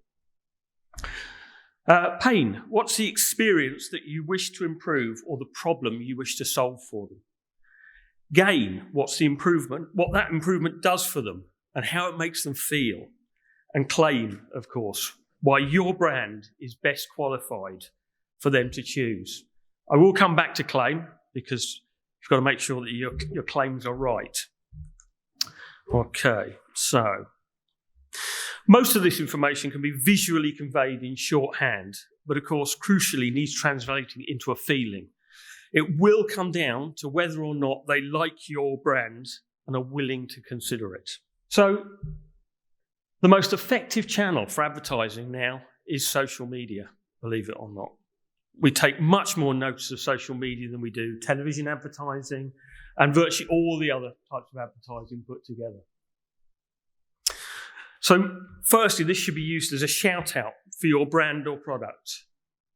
Focus message that can be pushed out to new and existing customers And it should move. So if you can make it move, fantastic, because you haven't got very long to grab people's attention, which is why video is becoming so popular now. And also, I don't know if you know, but Meta are pushing Instagram to become a video-only platform where people only use videos on it, no stills. Whether that will happen, I don't know, but we'll see. That's the idea. And small videos, reels, they're very effective on social media. Secondly, it can be used to build a relationship and a dialogue with consumers and retailers. Something that really, before social media, we weren't really able to do. It's pretty amazing. We can now speak directly to the consumers that buy our products, reassure them, tell them about new things that are coming, answer their questions. It's pretty amazing what we can do with social media, although for most of it, it's still quite a fearful place to be, me included, and I've been using it for years. So the final system of the consumer's brain to be considered is the rational IQ.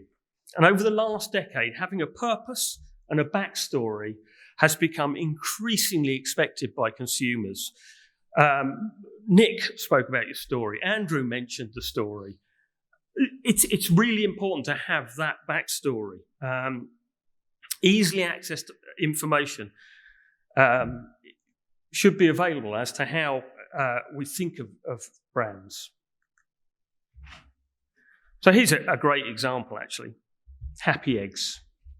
Fantastic example. You can see, you get a feeling from that pack. It's yellow. Happy Egg, the name. It ticks all the right boxes. We look at that and we think, yeah, this is a good product. Of course, if the claim doesn't have a foundation, somebody will find out. And when they find out, that's going to cause you a great deal of problems. Here's a great example. Does anyone remember Sunny Delight from the 90s? Yeah, I'm sure we all do. Sunny Delight was the manufacturers made sure that all the retailers put it in the chiller cabinet. So we thought, this is a great fresh product. We bought it, we put it in our children's lunch boxes. Fantastic. Of course, this was the time that the internet was becoming popular. And suddenly, it was revealed that it's not such a great product. It's full of chemicals, sugar, and it's a really fake product. Literally, for those who remember, overnight, this product disappeared off of our shelves. Now, they tried to rebrand very quickly as Sunny D, but it was just too late. It didn't work.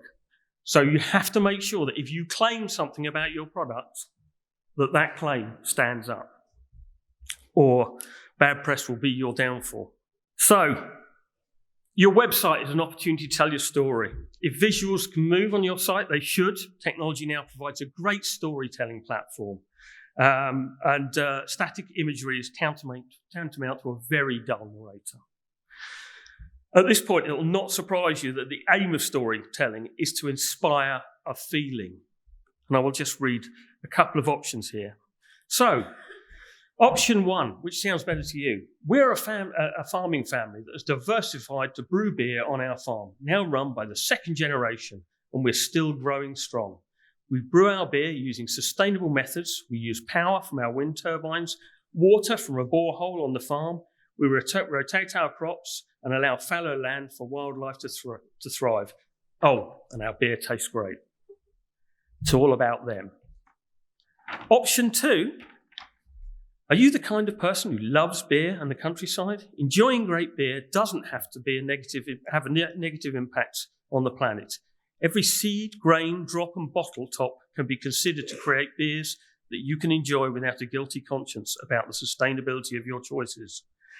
Our family has been farming in the world for generations, powered by wind turbines, a natural borehole, crop rotation, carbon sequester, reduced food miles, a recycling program, and we're always seeking better practices to protect nature and wildlife for the next generation. This latter embeds the feeling of honesty and curiosity that can build trust and carry in your memory to be called on when next making a choice. Red flag every we and our in your story. Okay, so people who are curious enough to investigate your brand are important. They are your influencers. People who are interested in your brand will tell other people about your brand. They will get excited, okay? We're a social species and we like to follow tribes. So your story is also especially important to engage retailers who may be considering listing your brand. When they go to your website, they're going to want to check your claims and what makes your product different. And if they don't find that, they're probably not going to stock your product. So you have to have that information on your website. It's a great place to tell people this information. But you don't have to market to them directly, because when they go to your website, they're going to go as if they're one of their consumers. Okay? So you don't have to change your language specifically for them. And something just to say about websites, if you have a bad website or your website's not right, get it sorted. Your website may be the first place that people get in contact with your product or your service. If it doesn't look good, they're going to go straight away. They're not going to come back. They're not going to buy your product. It's a very important place. It's your salesman on the web. Imagine a salesman turning up in tatty old jeans and a T-shirt. What would that say to you? Doesn't really say they care, does it? Does anyone know these two? Logan Paul and KSI? Put your hands up if you know who they are. Ah, yes, all the younger people. Well, no, I know, Andy, you're not younger, but, you know, most of the people who put their hands up are the younger people. So, does anyone know about Prime? This was a drink that they launched, an energy drink that they launched. They have 30 million followers combined.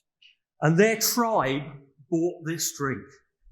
And they bought it so much that it just became a rarity, to the point where other people wanted it and will pay literally 15 to 20 pounds for a can of this stuff. Madness. But that is the power of the tribe. They had cracked the code.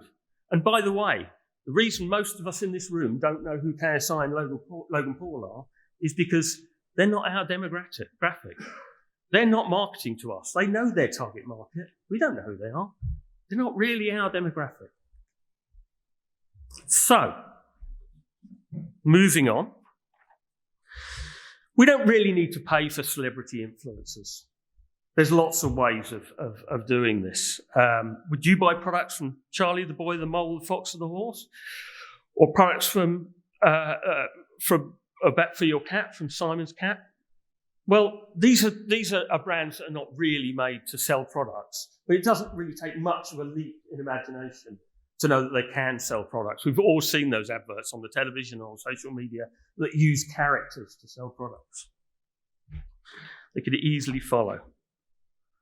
So just summing up, this is a great time for the local producer, for the smaller business. It's a fantastic time. We now have so much control to get into the hearts and the minds of our customers.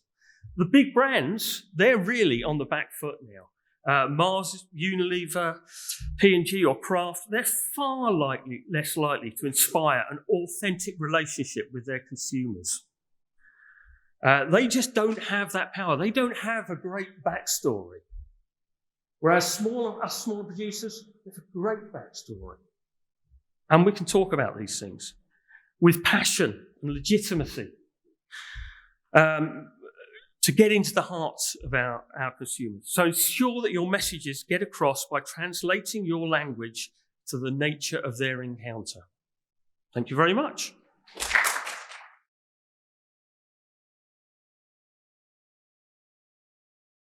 What we're looking at is sort of skills for future business sustainability, but obviously Bishop Burton ourselves have to look at ourselves and how sustainable we can be as an organisation. And really that carries through in several strands. It covers through in what we can then offer to students, how we upskill our staff who would have to review the training that we give on a regular basis. The curriculum staff have to work with industry to look at how we can bring in new skills and new technology that's coming into their sector. We'll have a look at sort of how we've managed to invest on the Bishop Burton campus and what effect that's had with us. But also, I'll then pass over and we'll have a look at how we've worked in partnership with businesses. We've been really fortunate as a college, and we've been able to tap into the strategic development funds. And that's been mainly around supplying resources, really around green energies, low carbon. I say since 2021, we've had over £1.2 million that we've been able to invest. And that's gone into new equipment. It's gone into, like I say, development for staff to be able to use that new equipment, and also clean energy resources that we've put on site. The Strategic Development Fund started sort of a little bit earlier than 2021, and we did tap into the first round. It was quite interesting to see Jonathan had a Missouri drill on his picture on his slide earlier on, and we've worked really closely with our commercial farming manager to look at how do we look after the soil that we've got on the land that we've got there, because as it's been pointed out, it is a really precious resource, and we have to bear that in mind. Some of the things that we've been able to invest in around the college is we've had wind turbines put in, a whole host of solar panels put in next to our college sports pitches. We've had them put on sheds. We've had them put in the horticultural areas. To be able to allow us to sort of harness that energy, we've then had to invest in things like renewable power tools and electric vehicles. We've had to have several batteries and inverters put in place.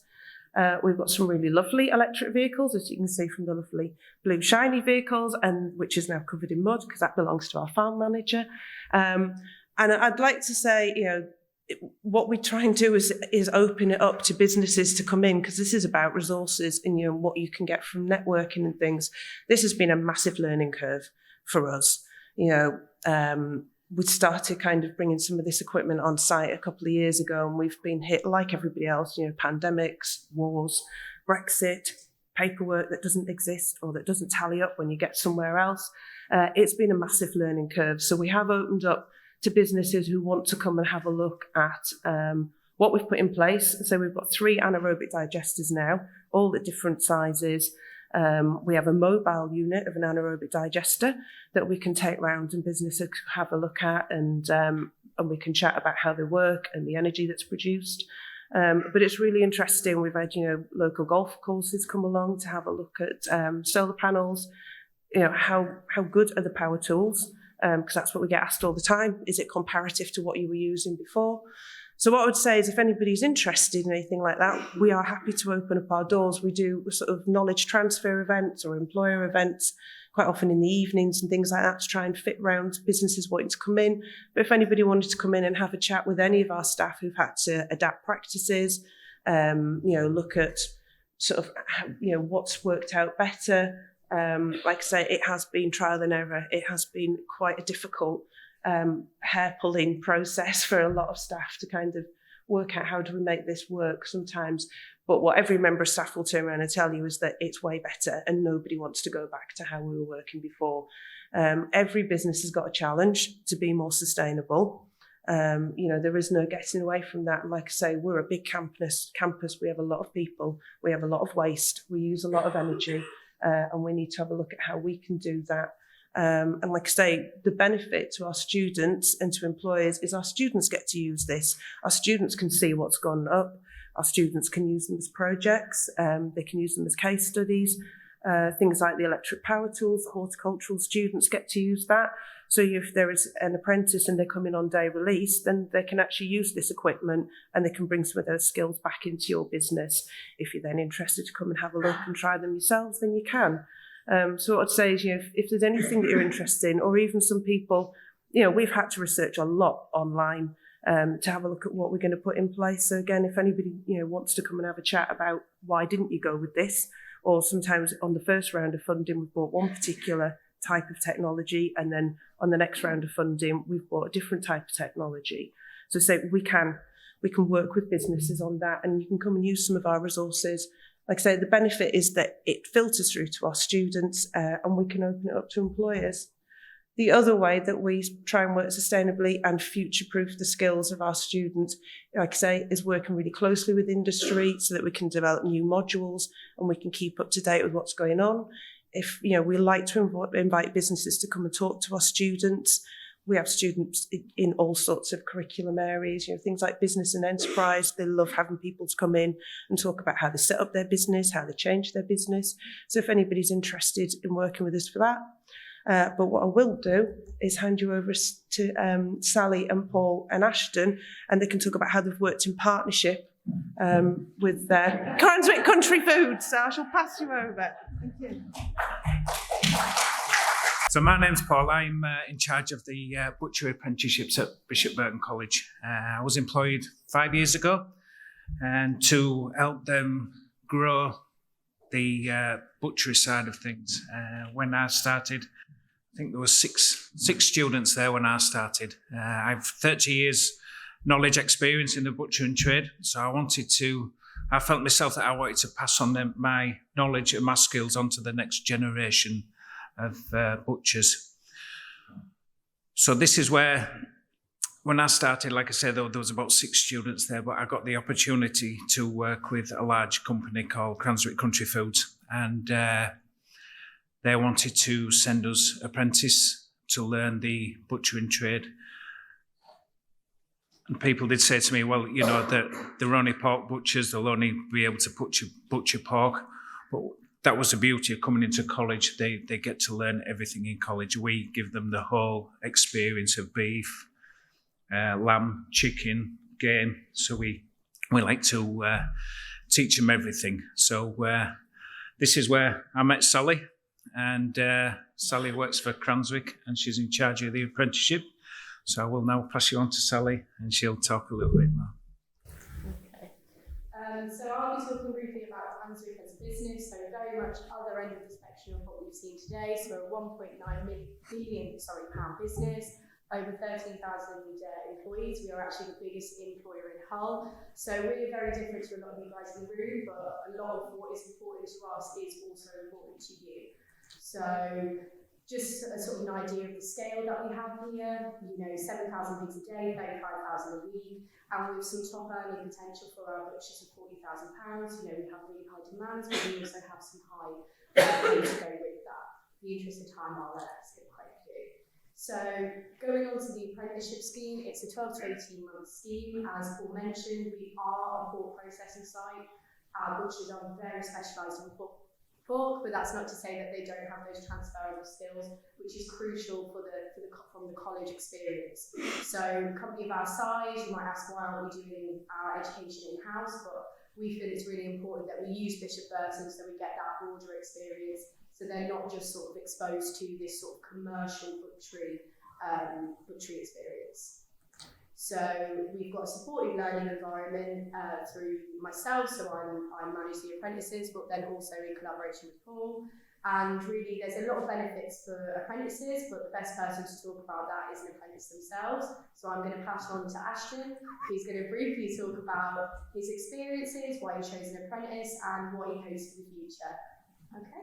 Started the apprenticeship in 2020, and I wanted my grades, but I also wanted to be earning the money from it, which is better, as you can see, it's better than all the other ones.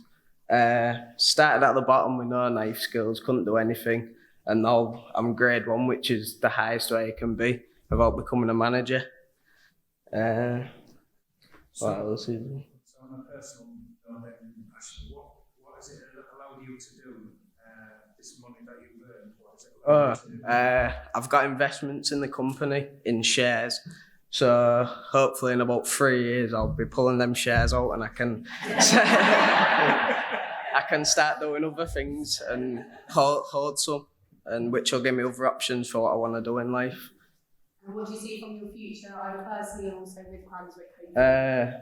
Becoming a supervisor and obviously being a more valid person on the team and helping the company run properly. Would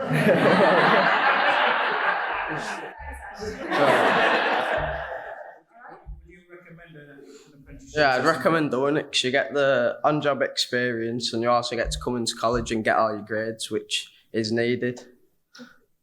Thank you, Ashton. Thank you.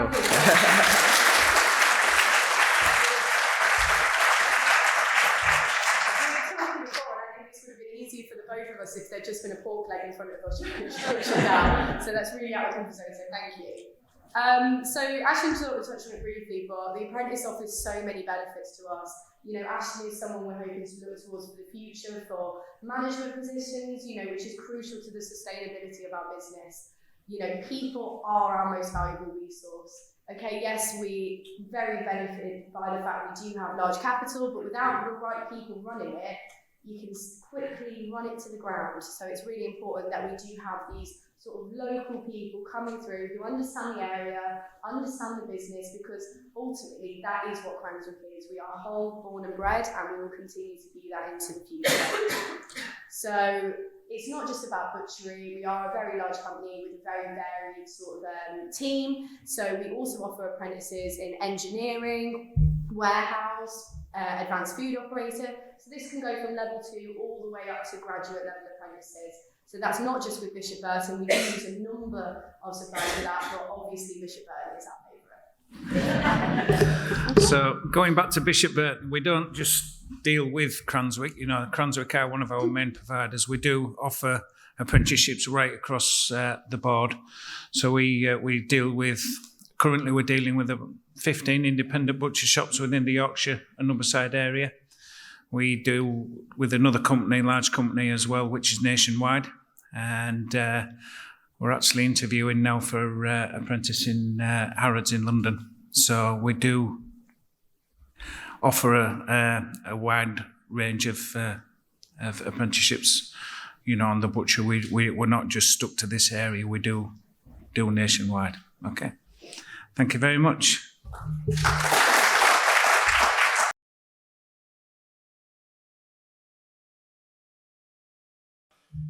So good morning, everyone. My name's Adam Toes. I'm the Tourism Events and Projects Manager for Visit East Yorkshire. And we're going to focus today on particularly our events. It's a really exciting time for tourism at the moment, especially in East Yorkshire. And hopefully in the next 10-15 minutes, you'll gain a greater understanding of the work that we do, how you can engage, benefit, and ultimately work with us in the coming months. So just for context, who are we? Visit East Yorkshire sits within East Rhine of Yorkshire Council and we're within Tourism Services. We have two main teams, the marketing team, which focuses on the promotion of the destination, manages our digital platforms, including the website, social media, press releases, as well as developing visitor guides. I head up the events team and I'll talk a little bit more about the work that we do shortly. We've got close working relationships with our tourist information centres in Bridlington and Beverley, and they deal with visitor inquiries, coach bookings, providing local knowledge and helping businesses with website entries. We also work closely with the business support team, and Dawn's up next. She'll tell you a little bit more about the work that they do supporting local businesses, and Christine Brown is around. Christine, there she is. So she's our visitor economy business advisor. A really good point of contact if you haven't spoken to her yet. We also continue to work closely with our colleagues in Hull as part of Visit Hull in East Yorkshire, which focuses on the growth of the visitor economy. A strategic destination management plan has recently been developed in conjunction with key partners, and this network has been crucial in shaping some of this. And I know that Elaine and Katie from Drewton's have worked with Will Hull and inputted into that. The partnership's now embarking on a really exciting new phase, which will be aligned to the government review into tourism organisations and takes the form of the Local Visitor Economy Partnership Programme, bit of a mouthful, the LVEP. So that was created by Visit England. VHA have recently submitted an application, and hopefully in the next sort of week or so, we will know the outcome of that. With our partners in Hull, we also deliver the Rita Awards, Remarkable East Yorkshire Tourism Awards. I'm sure many of you are aware of that, and that celebrates all things tourism, business in the area. For further information on both the LVEC programme and the Destination Management Plan, please visit the website. So what do we do? Simply, our main aim is to raise the awareness of East Yorkshire locally, regionally and nationally, and increase the number of visitors that come into East Yorkshire, ultimately giving them more reasons to stay here longer. We do this by inspiring future visits through marketing campaigns and selling of the destination, creating and developing quality products, such as the events that we're delivering and working with local businesses, and enhancing the visitor experience by having really strong tourist information centres and a really strong programme of Hull and East Yorkshire volunteers who can support our delivery. A little bit more specifically around the events team and what we do. So we recently rebranded, probably 6 months ago. We were formerly called EY Events. And this really is sort of our aims and objectives. The main aim is to organise and deliver key tourism events and projects in the region. Some of those include the Beverley Festival of Christmas, Made in East Yorkshire Christmas Market, the Walking and Outdoor Festival, Bridlington Kite Festival, and we've got a calendar of events if anybody's interested on the Visit East Yorkshire stand at the back. Additionally, we support 20 to 30 events such as the Land, Sand and Stone Festival, festivals that people may be aware of, Bridlington Beach Volleyball Open, With Stock, a whole range of different events. One of the other remits is to develop and identify opportunities for new events. A really good example of that is the East Riding Stages Rally, which took place in February this year. So there was a series of stages rallies out in Burton Constable, out in the rural sort of East Riding, but they also had a fan zone in Saturday Market in Beverley, which for a sort of a gloomy day in February brought in quite a large number of people and really helped and supported the local businesses. And lastly, we promote events via our website, social media and press releases to maximise visibility and try, as I say, to get those visitors into the East Riding. Just some headline stats from the events team, a brief overview of the last 12 months. So generated around £7 million into the local economy, 19,000 bed nights across East Yorkshire, 165,000 participants at our events, supported and delivered over 35 events. And I think really, really crucially, for every £1 that we've invested through events, we've generated £26 into the local economy. And as I mentioned, the events calendar is at the back. Really good example of events. Again, another recent one, the European Open Beach Fishing Championship, which is the largest beach fishing competition in Europe. And that got, participants from all over the UK, Europe, into the East Riding, into the coastal towns, and contributed over $500,000 to the local economy. So I just want to very quickly play two short videos of two events that we deliver. Firstly is the Race the Waves event, which is held at Bridlington, and the second one is the Beverley Festival of Christmas. 3, 2, 1, fire!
so they're really two really important events for local economy.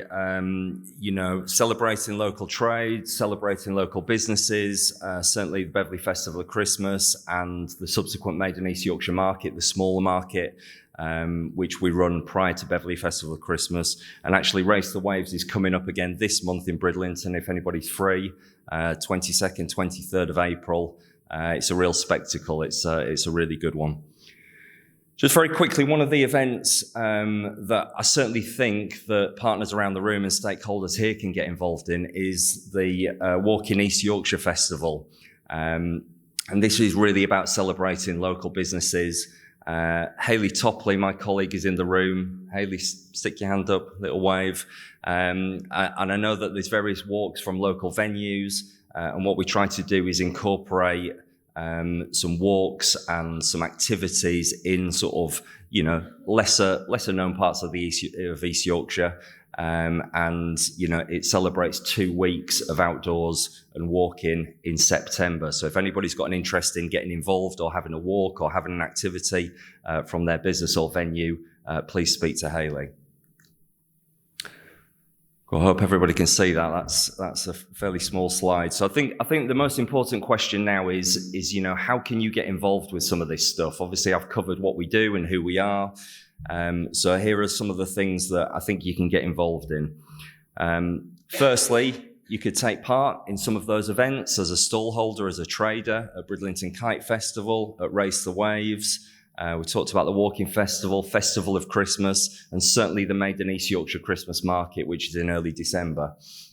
Event sponsorship opportunities, we're on the lookout for event sponsors. If anybody is interested in, trying to develop their business and would like to come on board with us to explore some of those sponsorship opportunities, please speak to one of the team. In terms of local events, you are able to submit those online on the Visit East Yorkshire website. And very importantly, I hope everybody has signed up to the Visit East Yorkshire business newsletter, because that's a really good sort of avenue for finding out what is going on events-wise and marketing-wise. In terms of marketing campaigns, as I say, the newsletter is really important. Lots of information on the website. And currently, Liz and the team are going through a marketing refresh, a website refresh, which is looking at to improve the visibility of sort of events and activities, certainly on the website. And that work is ongoing at the moment. Providing local offers. I think, when we've got a big event coming into the area, we want people to stay longer. We want people to visit more. So if local businesses and stakeholders have got offers that they can sort of, promote to those people, then that encourages them to stay longer. And certainly sharing and posting images and social media messages is very helpful. And lastly, just for information, we do also have a small events grant, which offers grants up to £500. And we're really looking to work with, people, businesses, groups, community groups, to put local events on, whether that be a local food and drink festival, a music festival, or really promoting the locality. But the key emphasis is around bringing tourists, bringing visitors into that locality. So if anybody wants any more information on that, please grab one of us.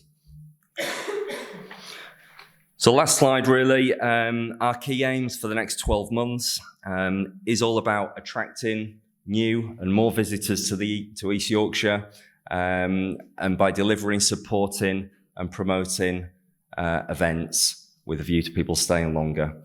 We're going to raise awareness of our new strategy, the team and the work that we do, raise our regional, national profile, develop tourism events across some of the smaller towns and areas of the East Riding, increase engagement through social media in conjunction with our marketing team. And a really good one, an important one, it is the Year of the Coast this year. So, using that brand, Year of the Coast 2023, any activities, any programs, along that coastal stretch, certainly use that brand to give it a bit of oomph. So thank you for your time. Hopefully that's given you a flavour of what we do in terms of Visit East Yorkshire and the events and marketing team. A couple of websites additionally on there for your information. And as I say, please feel free to get in touch with us or speak to one of the team in the next sort of hour or so. Thank you.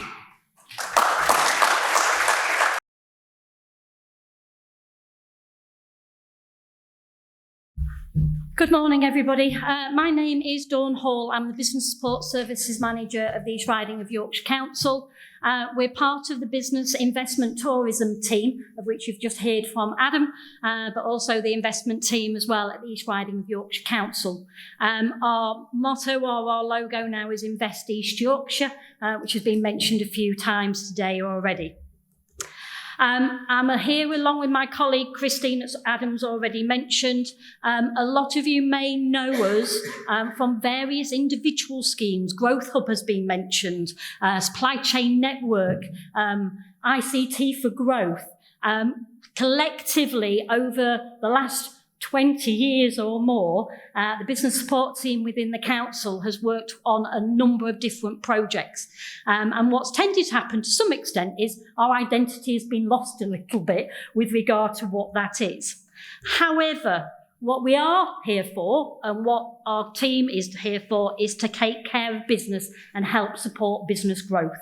We are here to help individual businesses access what is out there and work with our team of advisors and support and partners to make sure that we can help you in any way that we possibly can. The reason for that, and the reason especially for today, of speaking today, is the fact that we're just going through a major change. And that is following our exit from Europe. All European funded programmes that's been helping businesses up to now basically run out this year. In the next 3 months, most of them go. And instead, what's come in its place is something called the UK Shared Prosperity Fund. The fund is our government's replacement for the European. Unfortunately, I will tell you now, it's not as much money as we've been getting in Europe under any circumstances. So today is very much about hopefully making you aware of how we want to work with you to make sure that we can add value and make the most of this pot of money. Therefore, one of the key things for us is partnerships. It's looking at what we have to consider to enable us to spend the money the most effective way that we can. So we need to look at our strategy. What is the data already? What businesses have we helped? What's the needs been on that basis? How can we use that and use that knowledge?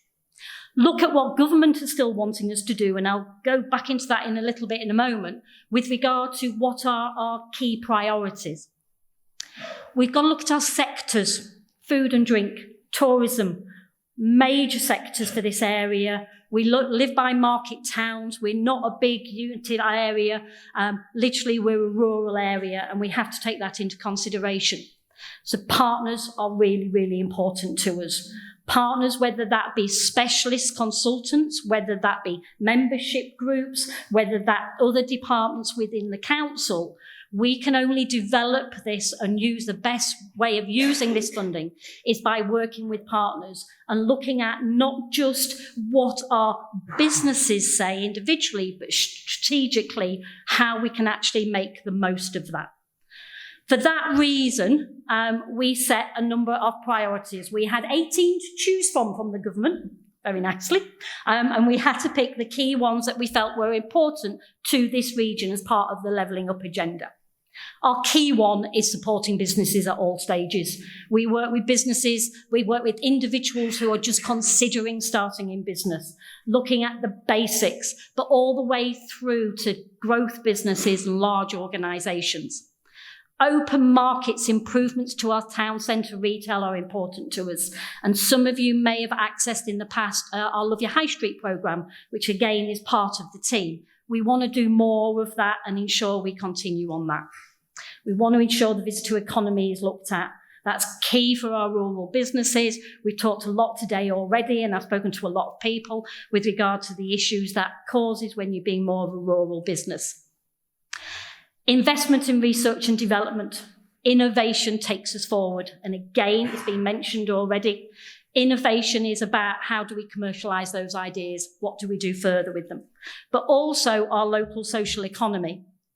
In addition to that, we've got to think about export. We've got to think about decarbonisation, and we've also got to look at the investment in relation to flooding and coastal erosion that affects, again, a lot of our area. We also have, especially under the rural side, capital grants for small-scale investment for micro businesses. So businesses that are looking to diversify or diversify further. What can we do for that? How does that fit in with the rural plan and what we're trying to do collectively as a council? So, Invest in Yorkshire basically offers a whole range of support. We are a team of 10 advisors, along with backup staff, and our job is to work with you individually to determine how best to support you. Andrew earlier talked about the importance of analysis and SWOT analysis and what that looks like. Literally what we do is we become account managers for you. We are point of access. But like I said, it's then working with specialists, it's working with other departments and other organisations to make sure you maximise accordingly on those. So let me break them down a little bit. One-to-one advice and grants. I hate to say grants because everybody thinks it's all about money. Let's have money, let's have money. The money isn't there as it has been, but there is still financial assistance available. But it's about making it right for you, and the money is spent in the best possible way to help your individual business grow. We need to look at individual business needs. What financial assistance do you need, but also offer that ongoing account management so you know you can keep coming back. A lot of you, we've mentioned Chrissy already, but a lot of you have been working with Chrissy lately, and we've been doing a range of tourism workshops that I know some of you have been involved in, specifically around how tourism businesses can thrive. Again, it's that contacts with individuals, and we want to maintain that with yourselves. Events, let alone attending events such as this. We also offer events, we do lots of networking, we do sector-specific workshops, working with partners. We look at meet the buyer events because we don't want opportunities to miss you either. So resources. Because of what the work we've done with organisations, in a lot of cases, it's not just about one-to-one support, it's about one-to-many. And therefore, making businesses aware of what's already out there for you, whether it's through gov.uk, whether it's through HMRC, Health and Safety Executive. It's about ensuring that you have easy access to that. So what we have and what we're developing and will be live anytime now is a new resource portal that will enable you to literally go onto the Invest East Yorkshire site and hopefully get easy links, easy access to a lot of information. So again, not even just talking to the advisor, being able to access those sources accordingly. We have a supplier directory, which again is just we've had it running for some time now, but we're just going to upgrade it. What we want to do as the council is make sure we sell you. Very much we talk about net zero, carbon reduction, making things local. As a council, if our inward investment team is looking at a brand new opportunity, we want to ensure that it's our local suppliers that are involved in that opportunity. So the supplier directory enables us to hopefully make sure we don't miss anybody. So I would always ask you to please go on there, register, so that we can put your names forward accordingly. We do regular email alerts. Sometimes it's a simple thing that have you missed a major deadline? Is it the fact of we give news updates? It is really the fact of there's stuff out there, but you are all working. You are working to make a profit. And what tends to happen is you don't have time to develop and work on your business. So anything we can do that makes that easier and just highlights the top stories of what government's doing at the moment or what the new regulations are with revenue and customs, etc. We want to make you aware of those. So we ask you to sign up with us to our news update. But we also do guides and videos as well. So I'm just going to say two to you today. One is an examples of the sort of things we do. One is the retail sector guide that was launched last year. This was very much in line with our Love Your High Street programme and ensuring that we looked at every aspect of a business. High streets were finding it really difficult, and literally it is a tool to you to take away use, it's online as well, could be used for training and induction of your staff, just everything from curb appeal. Literally, as people first walk into your shop or you've got retail, are you catching them? Are you bringing them to the end of your store? So again, we worked with specialists to ensure that we get key information.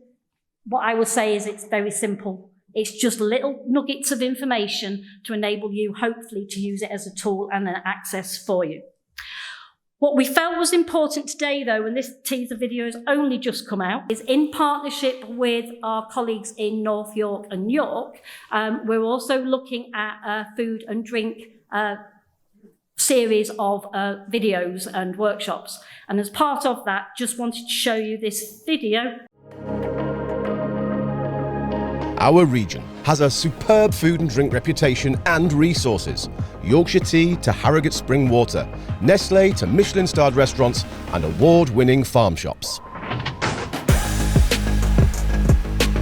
At the Supply Chain Network, supported by the York and North Yorkshire Growth Hub, we want to help you by making opportunities visible, accessible and winnable with our Make It video toolkit.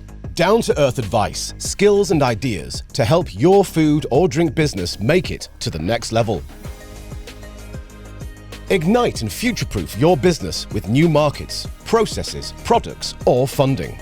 Innovation isn't just about products, it's about processes as well.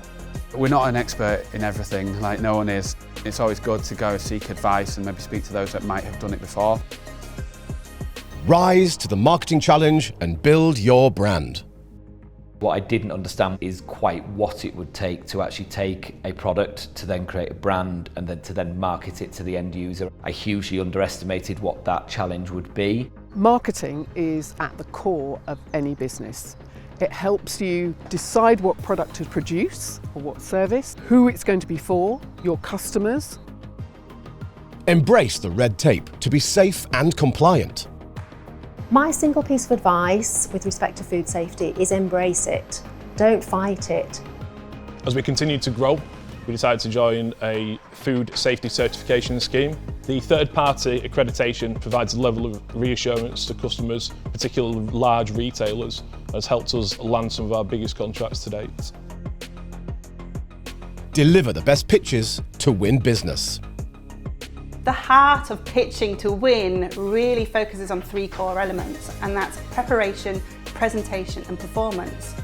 We've accessed the local funding for the Supply Chain Network, which has allowed us to really look at what our next step is going to be, and our big step is going to be national.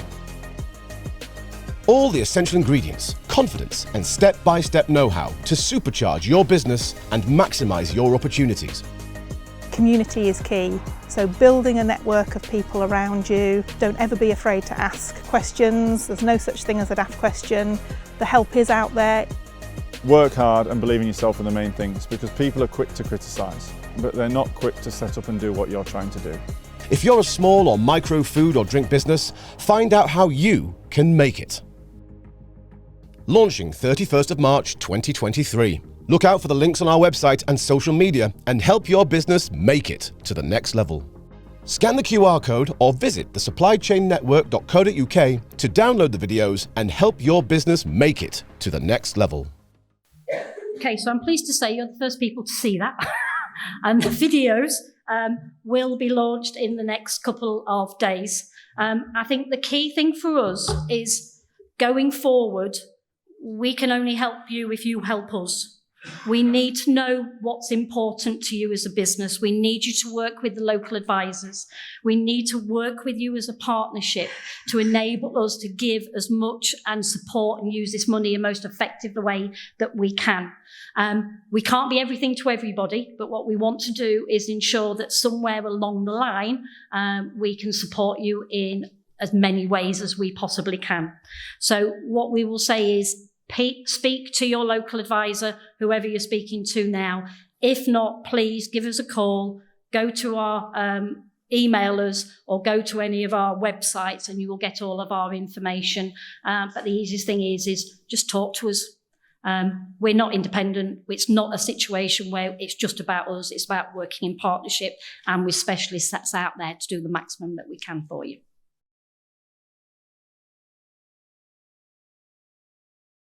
Okay, well, good afternoon, everybody. I'm Helen Wright, and I head up a dedicated rural development team at East Riding of Yorkshire Council, under which much of this work is supported.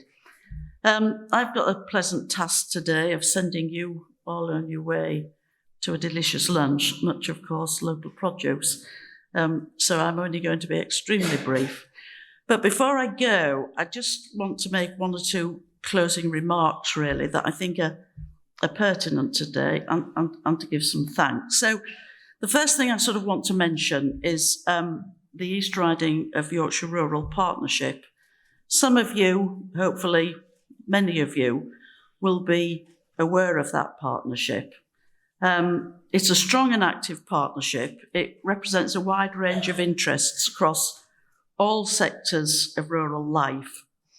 It's a rural champion, it's a strong voice, and it raises the profile for rural businesses and communities in the East Riding of Yorkshire. So it's a dedicated initiative to support rural, and we're very proud of it. This network is affiliated to that partnership, and it is an extremely important business and economic element of its work. I think without doubt, and I feel very strongly this, but I think today's event proves it, the Local Food and Rural Tourism Network is one of the really great success stories of this proactive rural development activity in the East Riding of Yorkshire. And I very genuinely mean that. It's an excellent initiative, and as I say, I think today proves that. The second point I just want to make quickly, and Andrew referred in his sort of first speech to the importance of strategy. I know some people yawn a lot with strategies and they think they sit on shelves and really they're rather boring and not very important, but I'm a great believer in it, because I think if you have that framework, that strategic approach, then you know you've got your evidence of need, you've got understanding of the opportunities, and you've got an indication of where you can best target and focus the scarce resources that I think have been referred to this morning, important but scarce. So really, just a quick mention of that. We've just produced a new rural strategy for 2022 to 2027. It is produced by the Rural Partnership, and I do believe it's really cutting-edge stuff. And I think it reflects and captures all the challenges and uncertainties that we're currently experiencing, but also, and really importantly, it focuses on the opportunities that rural areas and rural communities can bring to the wider East Riding economy and to bigger economies beyond that. So really important document which guides us all in the work we do on a day-to-day basis. Do take a look at the stand at the back, if only because we've just paid £200 to have a new banner made to bring it up to date for today, delivered yesterday. So do have a look, and if you speak to Emma Jane Snowden, who's at the back with the stand, she'd be very happy to send you an electronic copy of this new strategy. It's not a great tome. We've deliberately made it briefer. It's a very agile document, and it's a document that we can review on an ongoing basis to reflect the speed of change at the moment. So do just have a look at that. So finally, I'd just like to say some thank yous. Firstly, to our speakers, thank you very much. They were all excellent. And I think one of the highlights of these events, and I know my boss always says this, one of the highlights of these events is hearing from people who are active on the ground and working with people who are active on the ground, because that's what it's all about. So thank you very much for coming today and sharing your thoughts with us. Obviously, I'd like to thank Drewton's wonderful facilities. It's great for us to be able to use them, and I know there will be a great lunch, and thank you to Sparks also for sort of making sure the IT works for us. The exhibitors at the back, we've got quite a large number of exhibitors, and some of you will have obviously looked at the stands during the morning, but if you haven't, do take another look over lunch, because people put a lot of effort into these things, and it's nice to feel they're being looked at and read. I'd like to thank the Network Steering Group. They give of their time despite what I know are extremely demanding work schedules. So thank you for that. And given Katie's difficult year, special thank you for you as chairman of that steering group, Katie. So thank you very much. I'd like to thank my officers. I have a great team. They're really passionate. They work really hard. Super bunch. And I'd particularly like to make mention of Julia, wherever she is. She's over there. She works relentlessly on this network and for this network and producing the guide. So thank you, Julia, for everything you do there. And of course, David. I'd like to thank you, our audience, the very important members of the local food and rural tourism network, without whom I believe the rural East Riding would be all the poorer. So thank you very much for coming today and for listening to the speakers and hopefully learning some new ideas. Finally, I'd like to thank Councillor Jane Evison. I hope she's still with us. But Councillor Jane Evison is standing down at the next election. She's been an absolutely brilliant support to this network. In fact, it could have been her doing the closing speech, but it can't. She's been a wonderful support to this network, and she's an absolutely brilliant support to all things rural. She supports us at County Hall in our work, and she's very passionate about the well-being of rural businesses and rural communities. So I would like to thank Councillor Evison for that. So, just finally, I'm sure you will agree that we have all learnt a lot this morning about those important and special things which will enhance and help our businesses grow. Each and every presenter has shared with us their knowledge and experiences.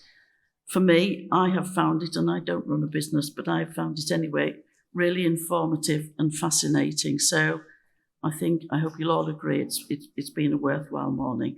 So that's enough for me, really, other than to say, I believe, David, we're going to take a photo of the launch of the 21st anniversary edition of the Enjoy Local Food and Drink Guide. I would say, if I didn't say earlier, that the Rural Partnership, it will be celebrating its 25th year of existence this year. And that's pretty long-standing for a partnership, believe me. So we're celebrating 25 years this year of the Rural Partnership. And actually, this edition, this Enjoy Local Food and Drink Guide edition, is the 21st anniversary of said document. So there's some longevity